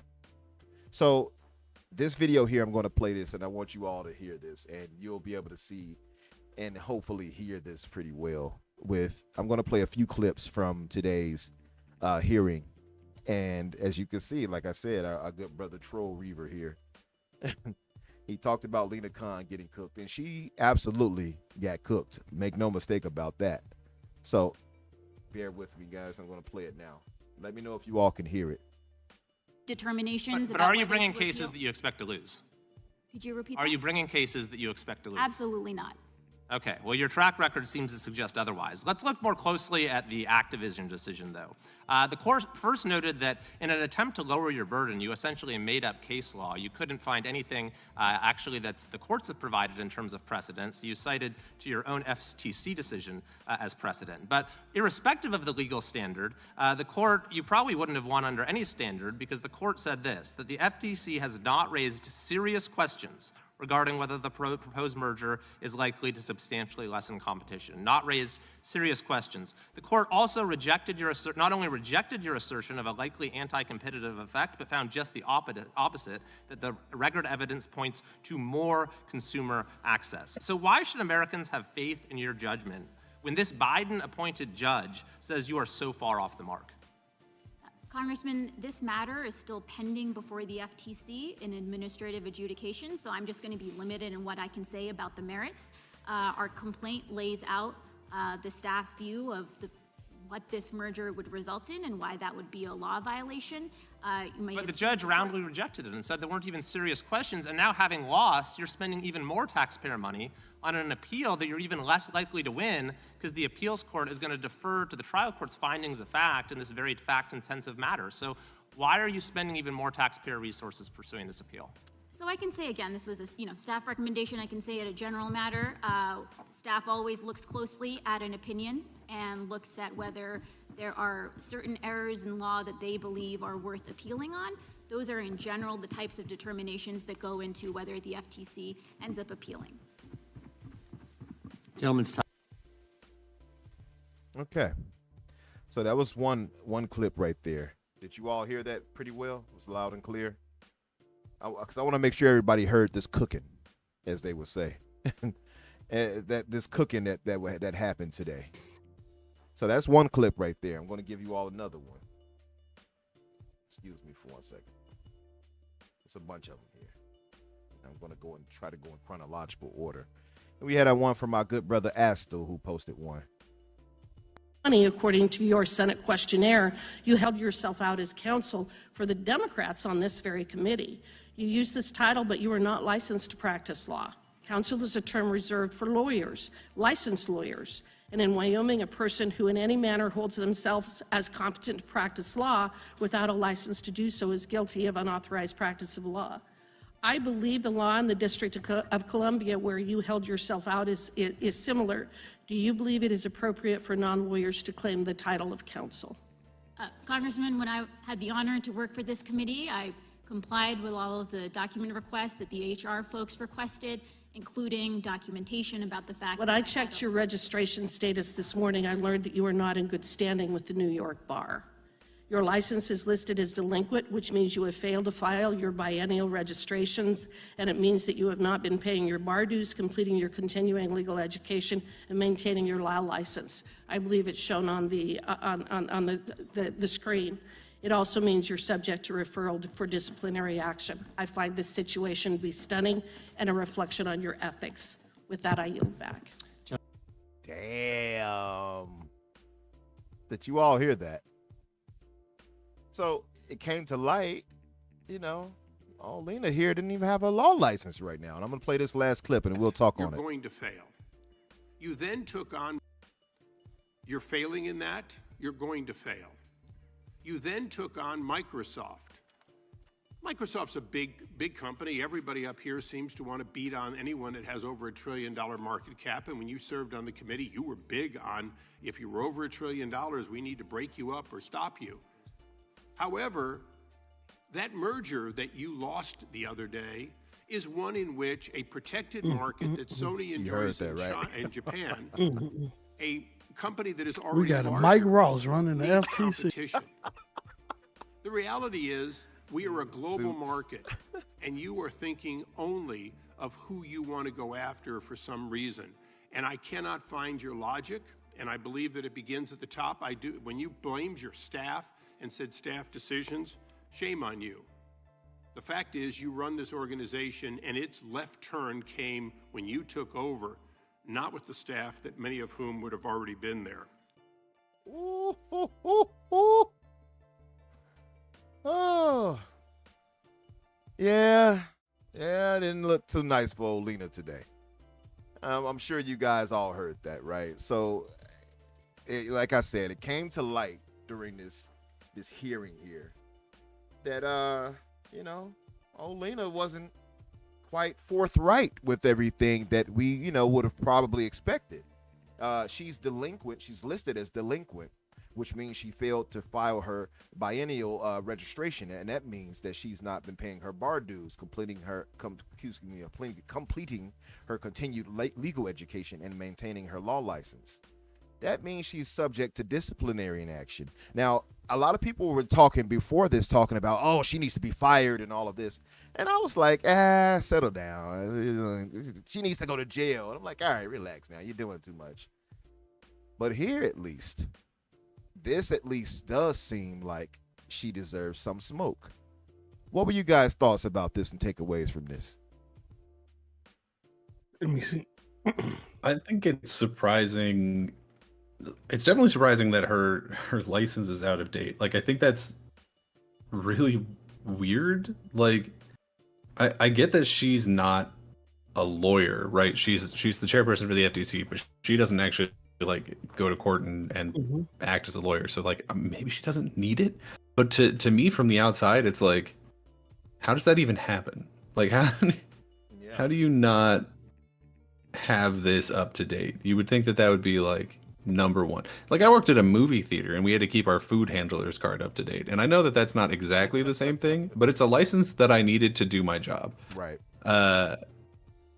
Like, if me at 18 can do that, then the chairperson of the FTC should be able to keep up with their stuff. You know what I mean? Like, that's ridiculous. No, I agree.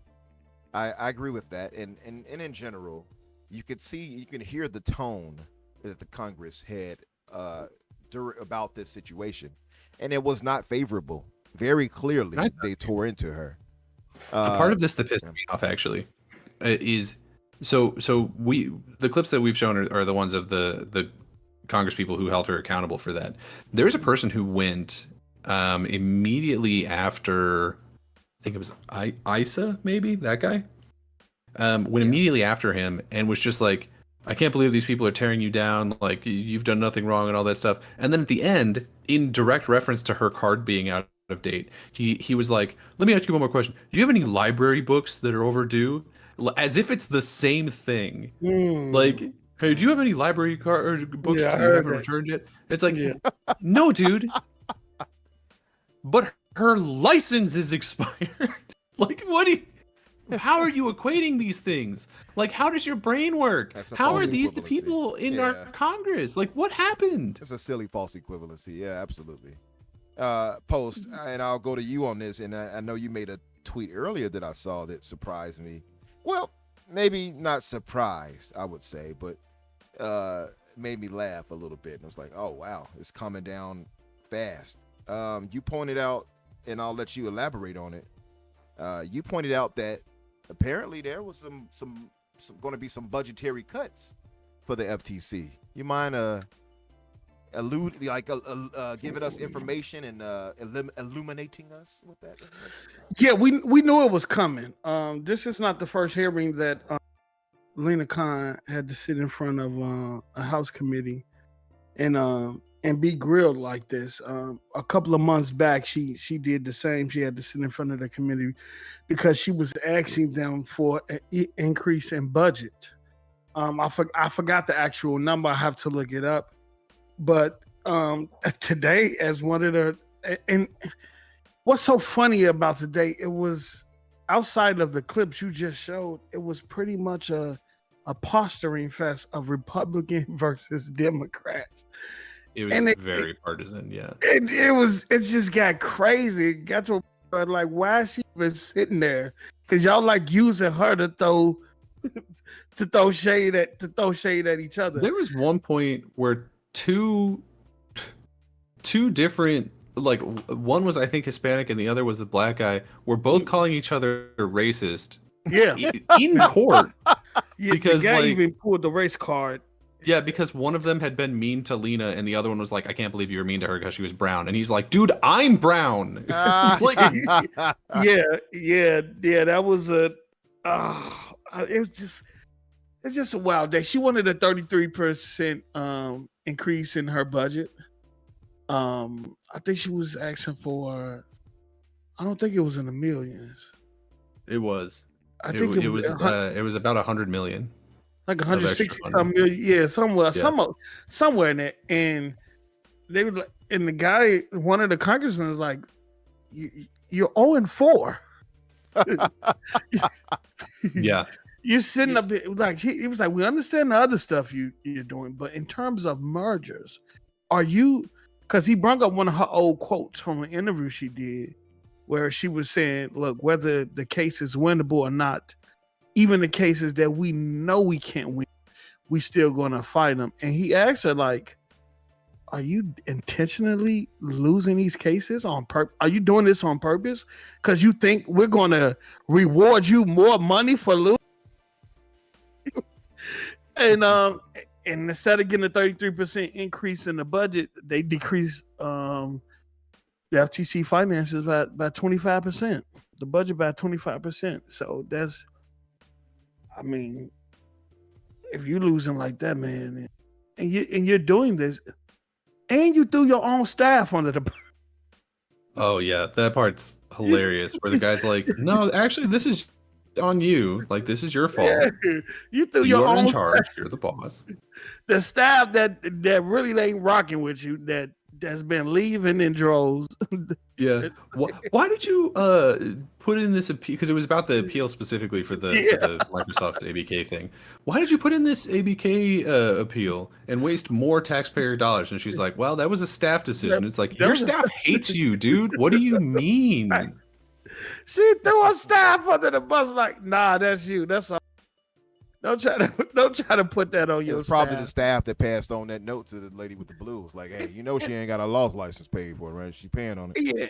And then shout out to my brother. Yeah. She didn't renew her stuff. My brother Everborn caught this. He was saying that that the reason why they put the appeal in the day before this hearing is she wouldn't have to talk about the deal. And let me tell you, she did that. The investigation is still pending. So we can't. Yo, she's slick, bro. Bro, they slick, bro. But yeah, they slick. I just don't care for the bigger picture. I don't care for what has come to our mind, at least, is just a waste of our money. It's our taxpayer dollars being wasted on something that is a losing case.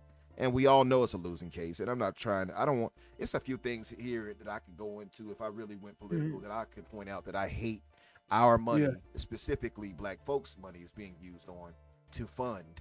And I'm not going to go into detail here because I don't want to turn it into something else. But this right here particularly upsets me. It's like, look, it's not just the Microsoft thing because I'm an Xbox fan or Xbot, according to our Who brothers, but it's the fact that we noticed that this is not some real SLC. It's no real harm. It's just them manufacturing. We shouldn't even be at this point. We shouldn't even. If you look at it, the EU and the UK are the only two regulatory bodies that's going to get some type of concessions. Yeah. Every other country has approved this deal unconditional. Speaking of which, Turkey, Lulu pointed out today, Lulu Chang Messerby, Turkey unconditionally approved the merger, by the way. You know, that's crazy because I had Turkey site pinned because I was looking for it. And it's not even on the site. So I guess they told them directly because the site I had, I'm pretty sure this is the right site because I'm seeing a lot of other mergers here getting approved by Toshiba Corporation and some other companies. I don't even know who or what they is, but I was looking for that and it never popped up. So Turkey might have just told them directly, but we knew that. I think who else we got? We got Australia and New Zealand. I think New Zealand is up next, right? Last I saw with them, I think it was 2 in favor out of the 3. Yeah, it's a situation where, like, they haven't. It's weird because I don't know how they run it, but they keep saying, basically, they keep putting out different paperwork findings where it's like, yeah, we don't think there's any harm, but they haven't technically approved it yet. But like, they keep everything that they're saying is saying that they're going to approve it, but they just haven't yet. Yeah, it's super weird. Yeah, it's like they've been sitting on the fence, just like Canada was. Canada sat on the fence their whole time period. You pass your whole time period to even make a determination on this deal, and then you tried to throw the FTC a bone by saying you had some issue. Well, if you had an issue with the deal, why you ain't come off the fence? Right. You ain't want none of this smoke. Yeah, you ain't want none. Panda, get on your New Zealanders out there. Get to your Kiwis. Tell them to get this deal. What's going on out here? Yeah. Talk to your family out there. Hey, pass this. No more hobbits getting made out there. Nah, New Zealand gonna pass it. Yeah. It's gonna pass. I think if you're other regulatory bodies, you're looking at the scrutiny that the FTC and the CMA is getting, not only from the gaming community, from the media, from investors and things like it's been real, bro. Like both of them been getting scrutinized from like investors and capital firms and even past CEOs and things like that ran those specific organizations are coming out saying, look, they have no case and they don't want none of them problems. They're gonna pass it. It's gonna get done. The Activision I think is getting delisted from NASDAQ Monday. So it's already it's delisted already, right? Yeah, it's a done deal. And I think the after this, once this TRO, the temporary restraining order, expires, and expires with no issues with the federal with the courts or circuit courts or anything like that. I think that's when Microsoft and the CMA gonna come out and say, look, we have come to an agreement. Yeah. I think it's already there. They just want to wait to see what this TRO is gonna do, and it makes me think of the Matrix. It's a wrap with Mr. Smith. You hear that, Mr. Anderson? And you know what's crazy? Of inevitability. You know what's crazy? I said during the FTC trial, notice Brad Smith was the only one that wasn't present. True. Or that one called.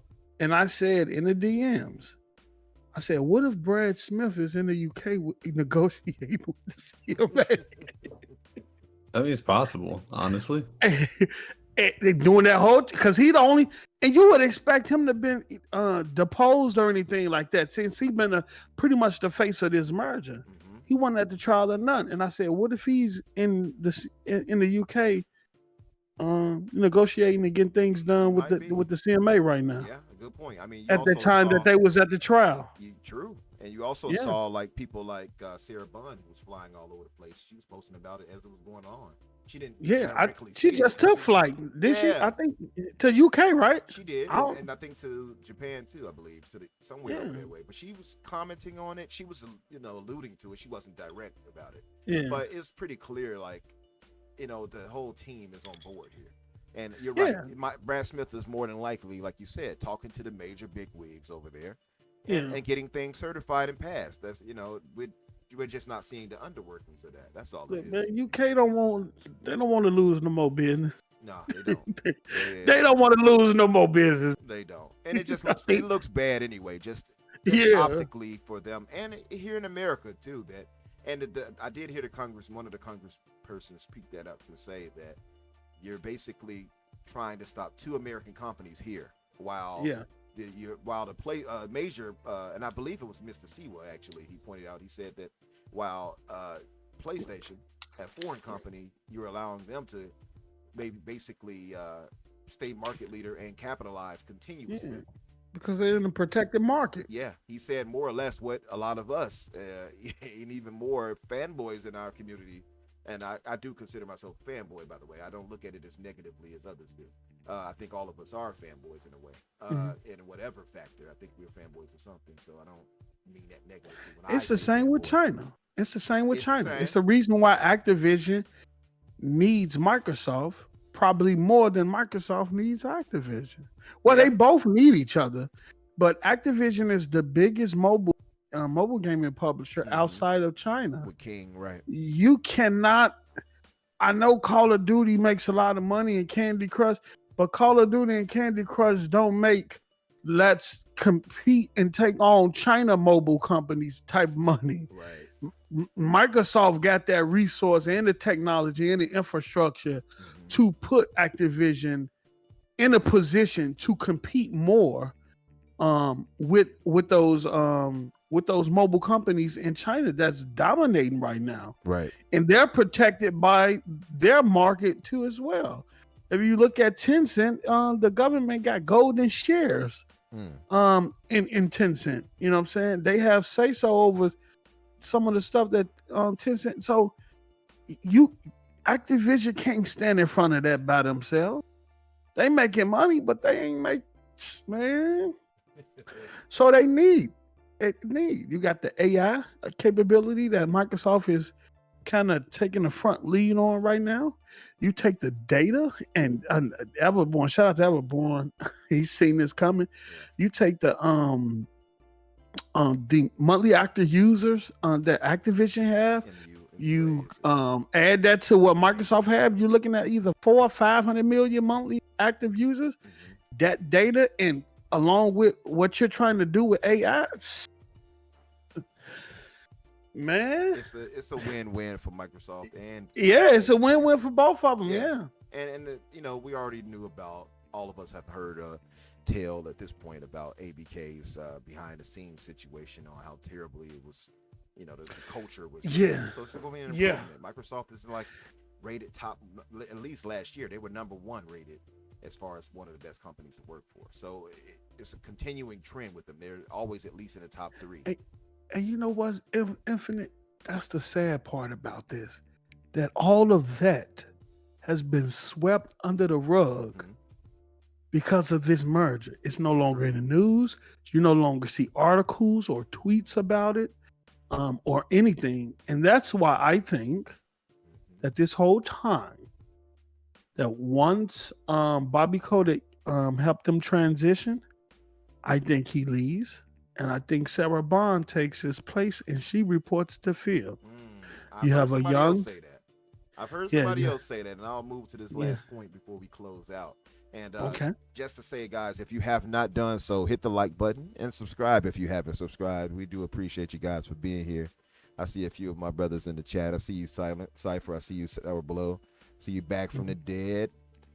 Thank you all for being here again. Panda made a good point in the chat where she says, I love how people were complaining about the judge who has a son that works for Microsoft, even though the FTC selected the judge, agreed that there was no conflict of interest, and was happy for the judge to proceed. And now, you all have seen that. I'm more than for sure. Where people were like, it was this guy, I forgot his name, Mike something, Laurie or something. I'm Mike Laurie. Yeah, he posted something on Twitter. Talking about the guy that's followed by Lina Khan. Exactly. It's probably her. It's probably her. It's probably Lina with an alt account or something. But he talked about how all of a sudden now, she is a conflict of interest and she's pays basically more or less, de facto in Microsoft's camp.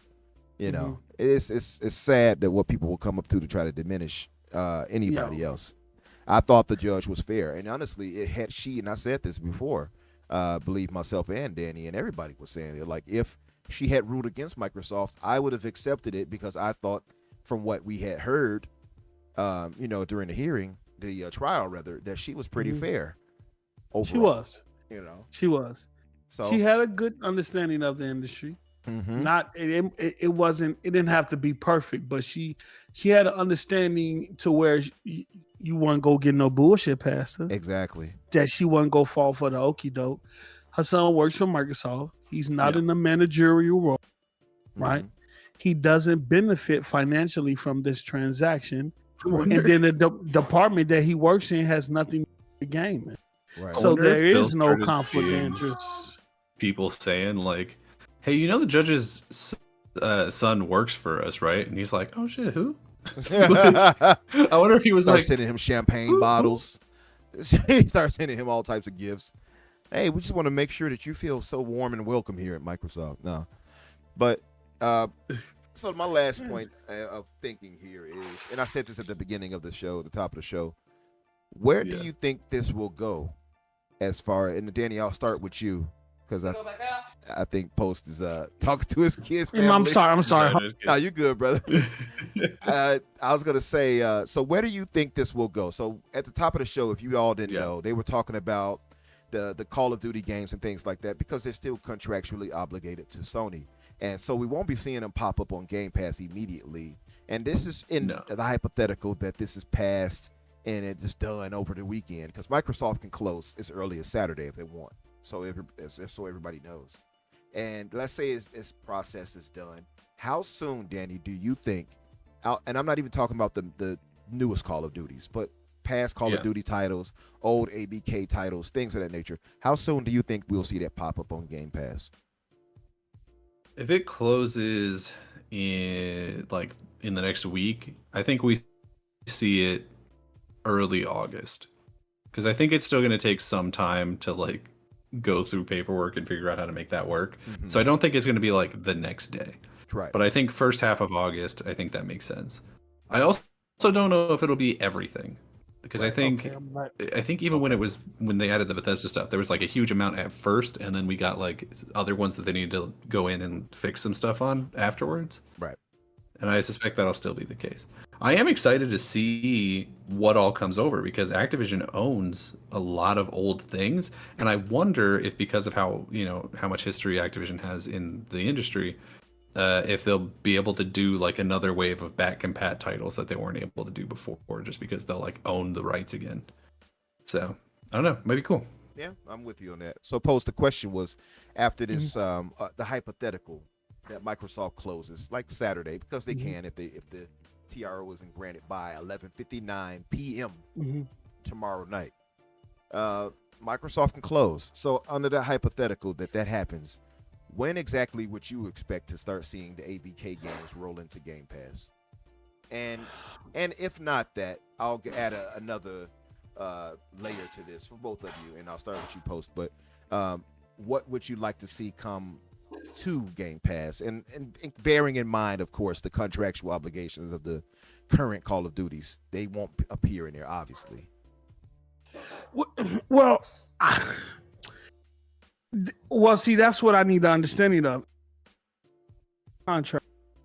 Does the marketing agreement with Sony stipulates all Call of Duties, past and present? That's a good point. Mhm. That's a fair point, and they may have. We have seen Sony change up their legalese when it concerns gaming now because of Game Pass. Okay, so we do know Modern Warfare 2023 is the last Call of Duty. Yes, right. That's in the marketing agreement. After that, it's done. So this is what I think. I think we're not gonna get. I think Microsoft is gonna try to get games rolled in there as fast as they want to see results. You just spent $75 billion, and you want to start seeing results. So you're gonna try to Can I finish up right quick? What? Come on, G. Let me. Okay. So the Crash Bandicoots, the Tony Hawks, all of that stuff is going to start pumping in there ASAP.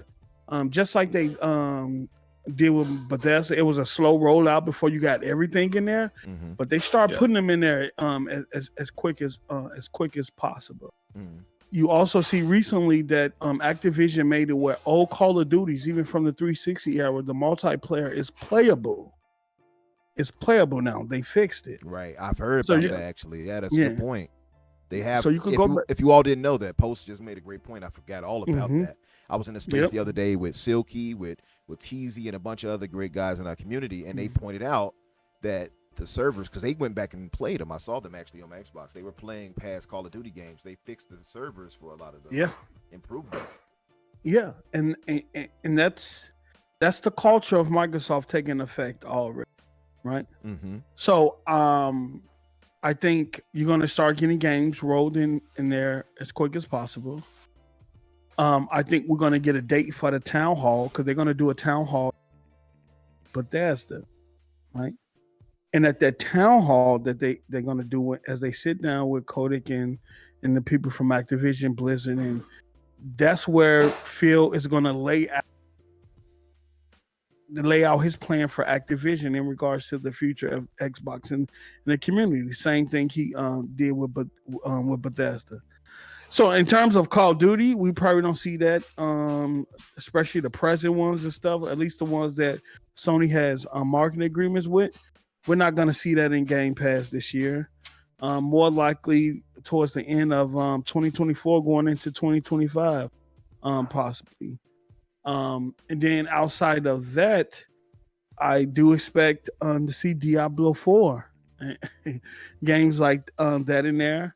I don't expect to see World of Warcraft into Game Pass. I think that's still going to be standalone on its own, but I think you're still going to get perks. They're going to use that.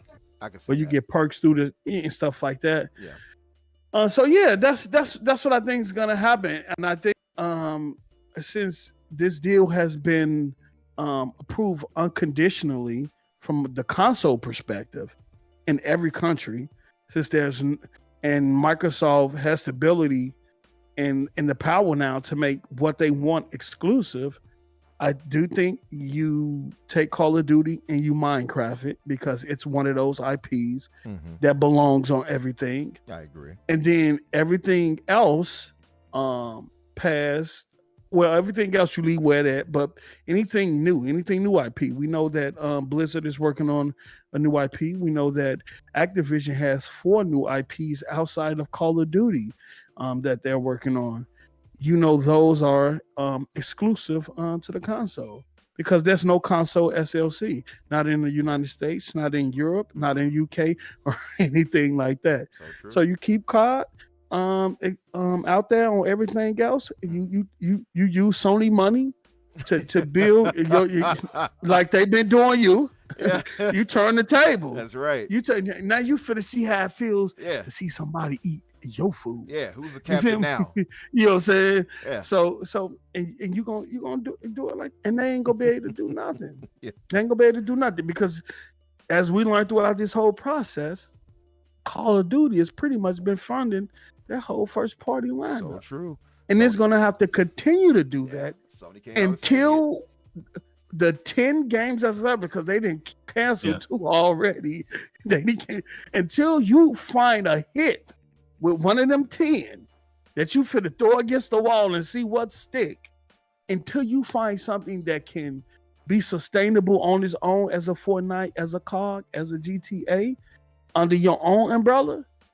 You're Those gonna are have to high goals. yeah, you know why? They jumped on the bandwagon late. They depended too much on Call of Duty. They depended when Fortnite seen it.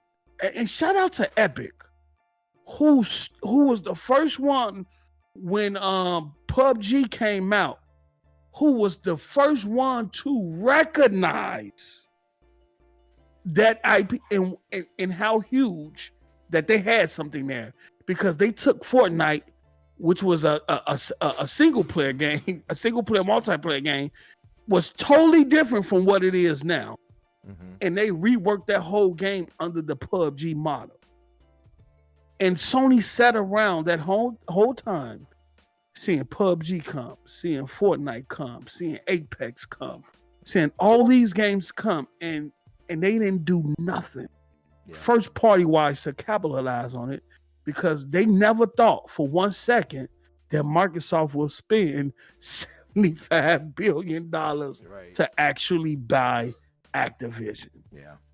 So Hell, I didn't think it. I made videos predicting. Hey, I didn't think it either. I specifically made 2 different videos, one before Bethesda and one after Bethesda, I think, about what publishers I thought would make good purchases for Microsoft. And I think in the second one, all I said was like, Activision would be a really good pickup for them, but it's never going to happen. I was like, I don't see any reason why they would want to sell, and so it would never happen. And then like, I think it was literally like 3 months later they announced it, and I was like, well, here we are. I used to be like, Activision, you know how much it cost? They got Call of Duty. Microsoft ain't to spend. I mean, they ain't finna spend that type. Man, I was wrong. All of I was wrong. I remember speaking on it before, man, and people were like, "Oh, they're not gonna get anybody like an EA and all that." And thank God they didn't. I don't want EA, right? But stuff like that, and then we see this, and I even remember coming out saying that when Sony had, I believe, made certain deals, I was like, they got to make a bigger move. They got to go after like a publisher, and I didn't expect the publisher like this. Yeah, I just shocked the hell out of me, bro. When I woke up and heard the news. You know, right now, it is still surreal that this is happening. It is. Even though I've been we've been reporting on this the whole time, it's still surreal. It is, man. That Microsoft is for their own Activision Blizzard King.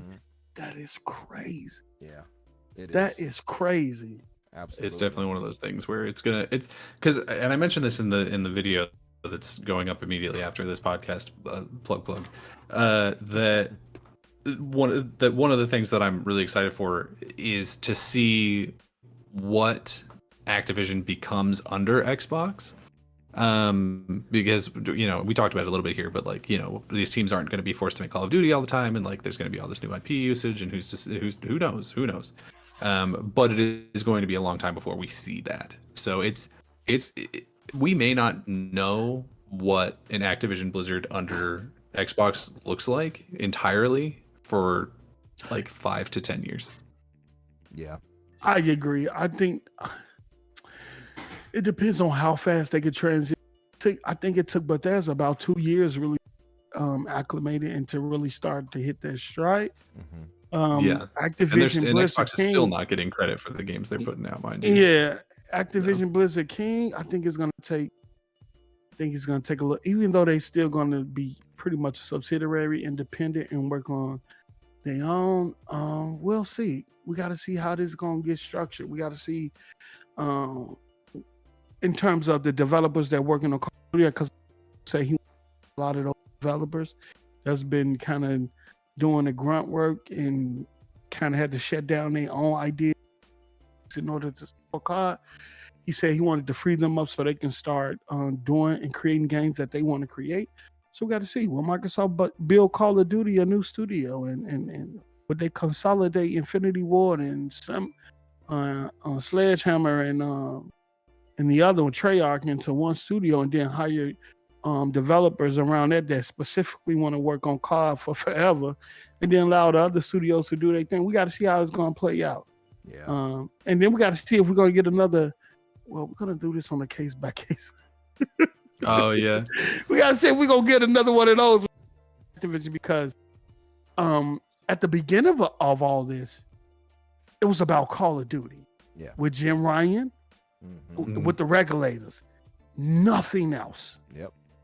And then come at this point when they get to the trial, and even with Jim Ryan trying to strong arm feeling that now you want all the Bethesda games. Now you want all the active. Now it ain't just about Call of Duty no more. Yeah. And you got a lawyer in here from a firm that the FTC picked that used to work for Sony, fighting this case for you, trying to negotiate with Phil and get him to swear under oath that he will give PlayStation access to all Activision games, regardless of paperwork or whatever. What? Ain't that don't that gall beat all? When I heard that, I was like, the gall. And furthermore, Jim Ryan, you're arguing from negotiating from a place of what's the word I'm looking for here? You're negotiating from not from a dominant position.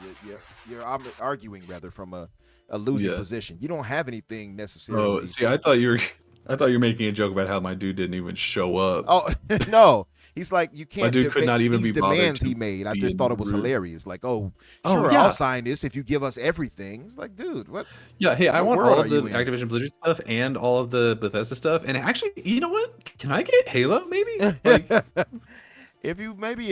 Like my thing would have my reply back, and Phil is much more professional than me, because I'd have been like, yeah, sure. If you give me Spider-Man, God of War, if all those come to Game Pass, absolutely, you can get all those other things. And I'd be like, come to Game Pass indefinitely. They have to stay there. Exactly.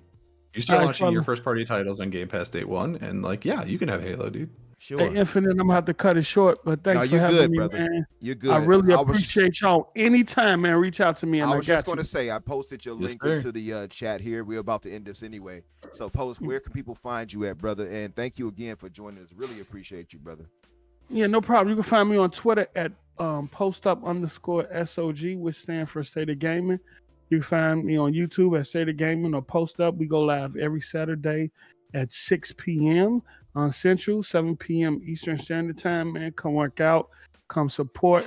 I got to get you all on the show, especially after all this go down. I'm trying to put together an all-star panel. If this go the way we gon' feast. Absolutely. I'm gonna tell you something. We gon' feast. You gonna see some pony dishes you ain't never seen before. Because let me tell you something. I have suffered through all the disrespect, and if bro, I'm telling you, if it's gonna be, and I don't care, because they man, some of the stuff I've been called, and my family member, my kid, bro, I'm going in if this. But man, y'all have a good one, man. One love, y'all. Shout out to the chat, man. Appreciate yes, sir. You. All right, no. Thanks for coming by.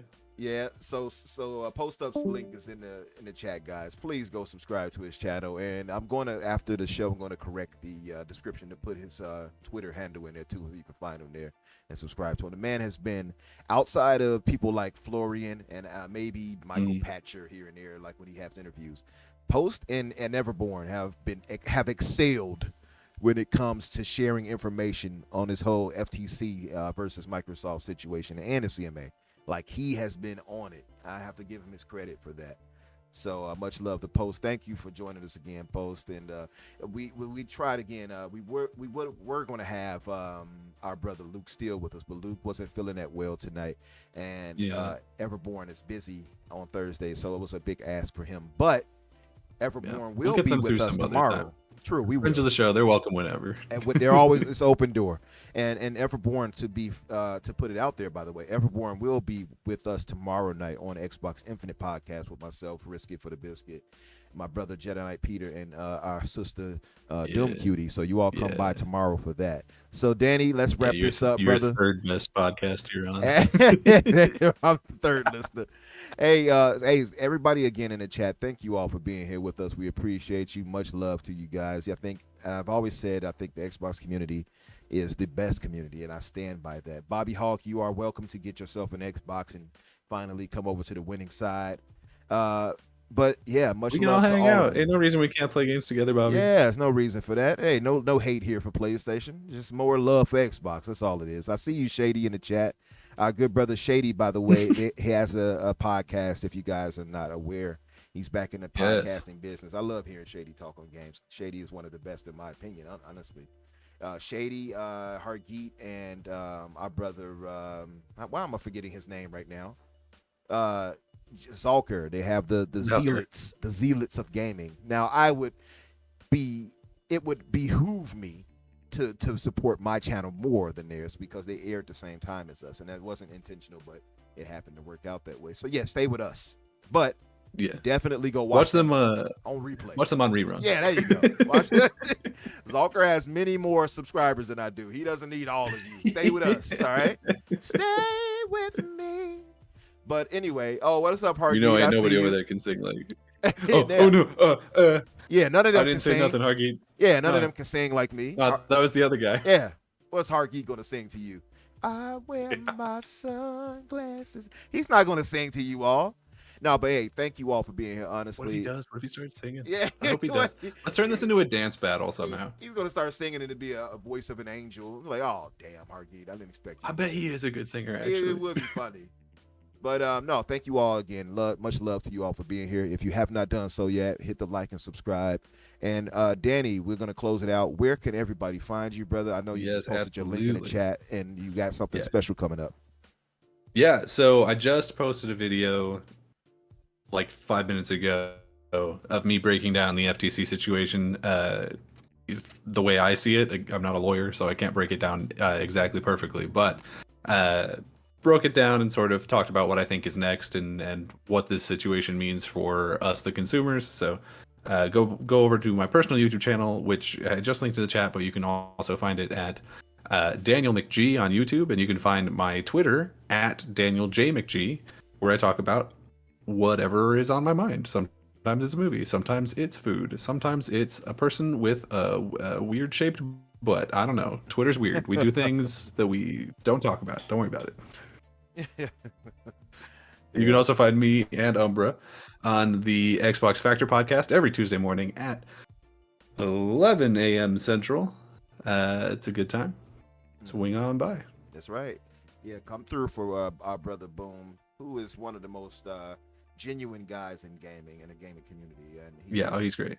Very welcoming. You talk with him sometimes. Go subscribe to his channel. I think he was trying to get to 13K last I heard. And I think he's pretty close. Yeah. If he hasn't made it yet, it's close. So if you all are not subscribed to him, I would be surprised. But if you're not, oh yeah, and when you guys pop up in the the Xbox Factor chat, just make sure that you let everyone know that you came from the fix, so that so that Boom knows how cool we are. Absolutely. What's up, Risky brother? I got all our brothers joining in the chat. What's up, Risk? Thanks for the comment. Isn't it like 4 a.m. in Australia right now? Yeah, well, no. It's like for them, I think for Pete, it's like 11 or 12. Oh, okay. Maybe 1. I think for Risky, it's about the same, close to that. Maybe 3. No, it can't be that late for him. Maybe about 2 o'clock in the afternoon or something like that. But yeah, something like that, maybe. Because I think it might actually be earlier than that, actually. I forget. Oh, it don't matter. Yeah. You future people. But so yeah, guys, come by and support us on Xbox Factor. That's Tuesdays at 12 o'clock Eastern. And of course, here with us on the Fix at 7 o'clock, 8 o'clock Eastern, 7 o'clock Central for me. And tomorrow night on the Xbox Infinite podcast at 8 o'clock Eastern. And again, we'll have our brother Everborn to join us tomorrow. So come through and show us love. And we're going to get out of here. Much love, everybody. See you next time. See you guys.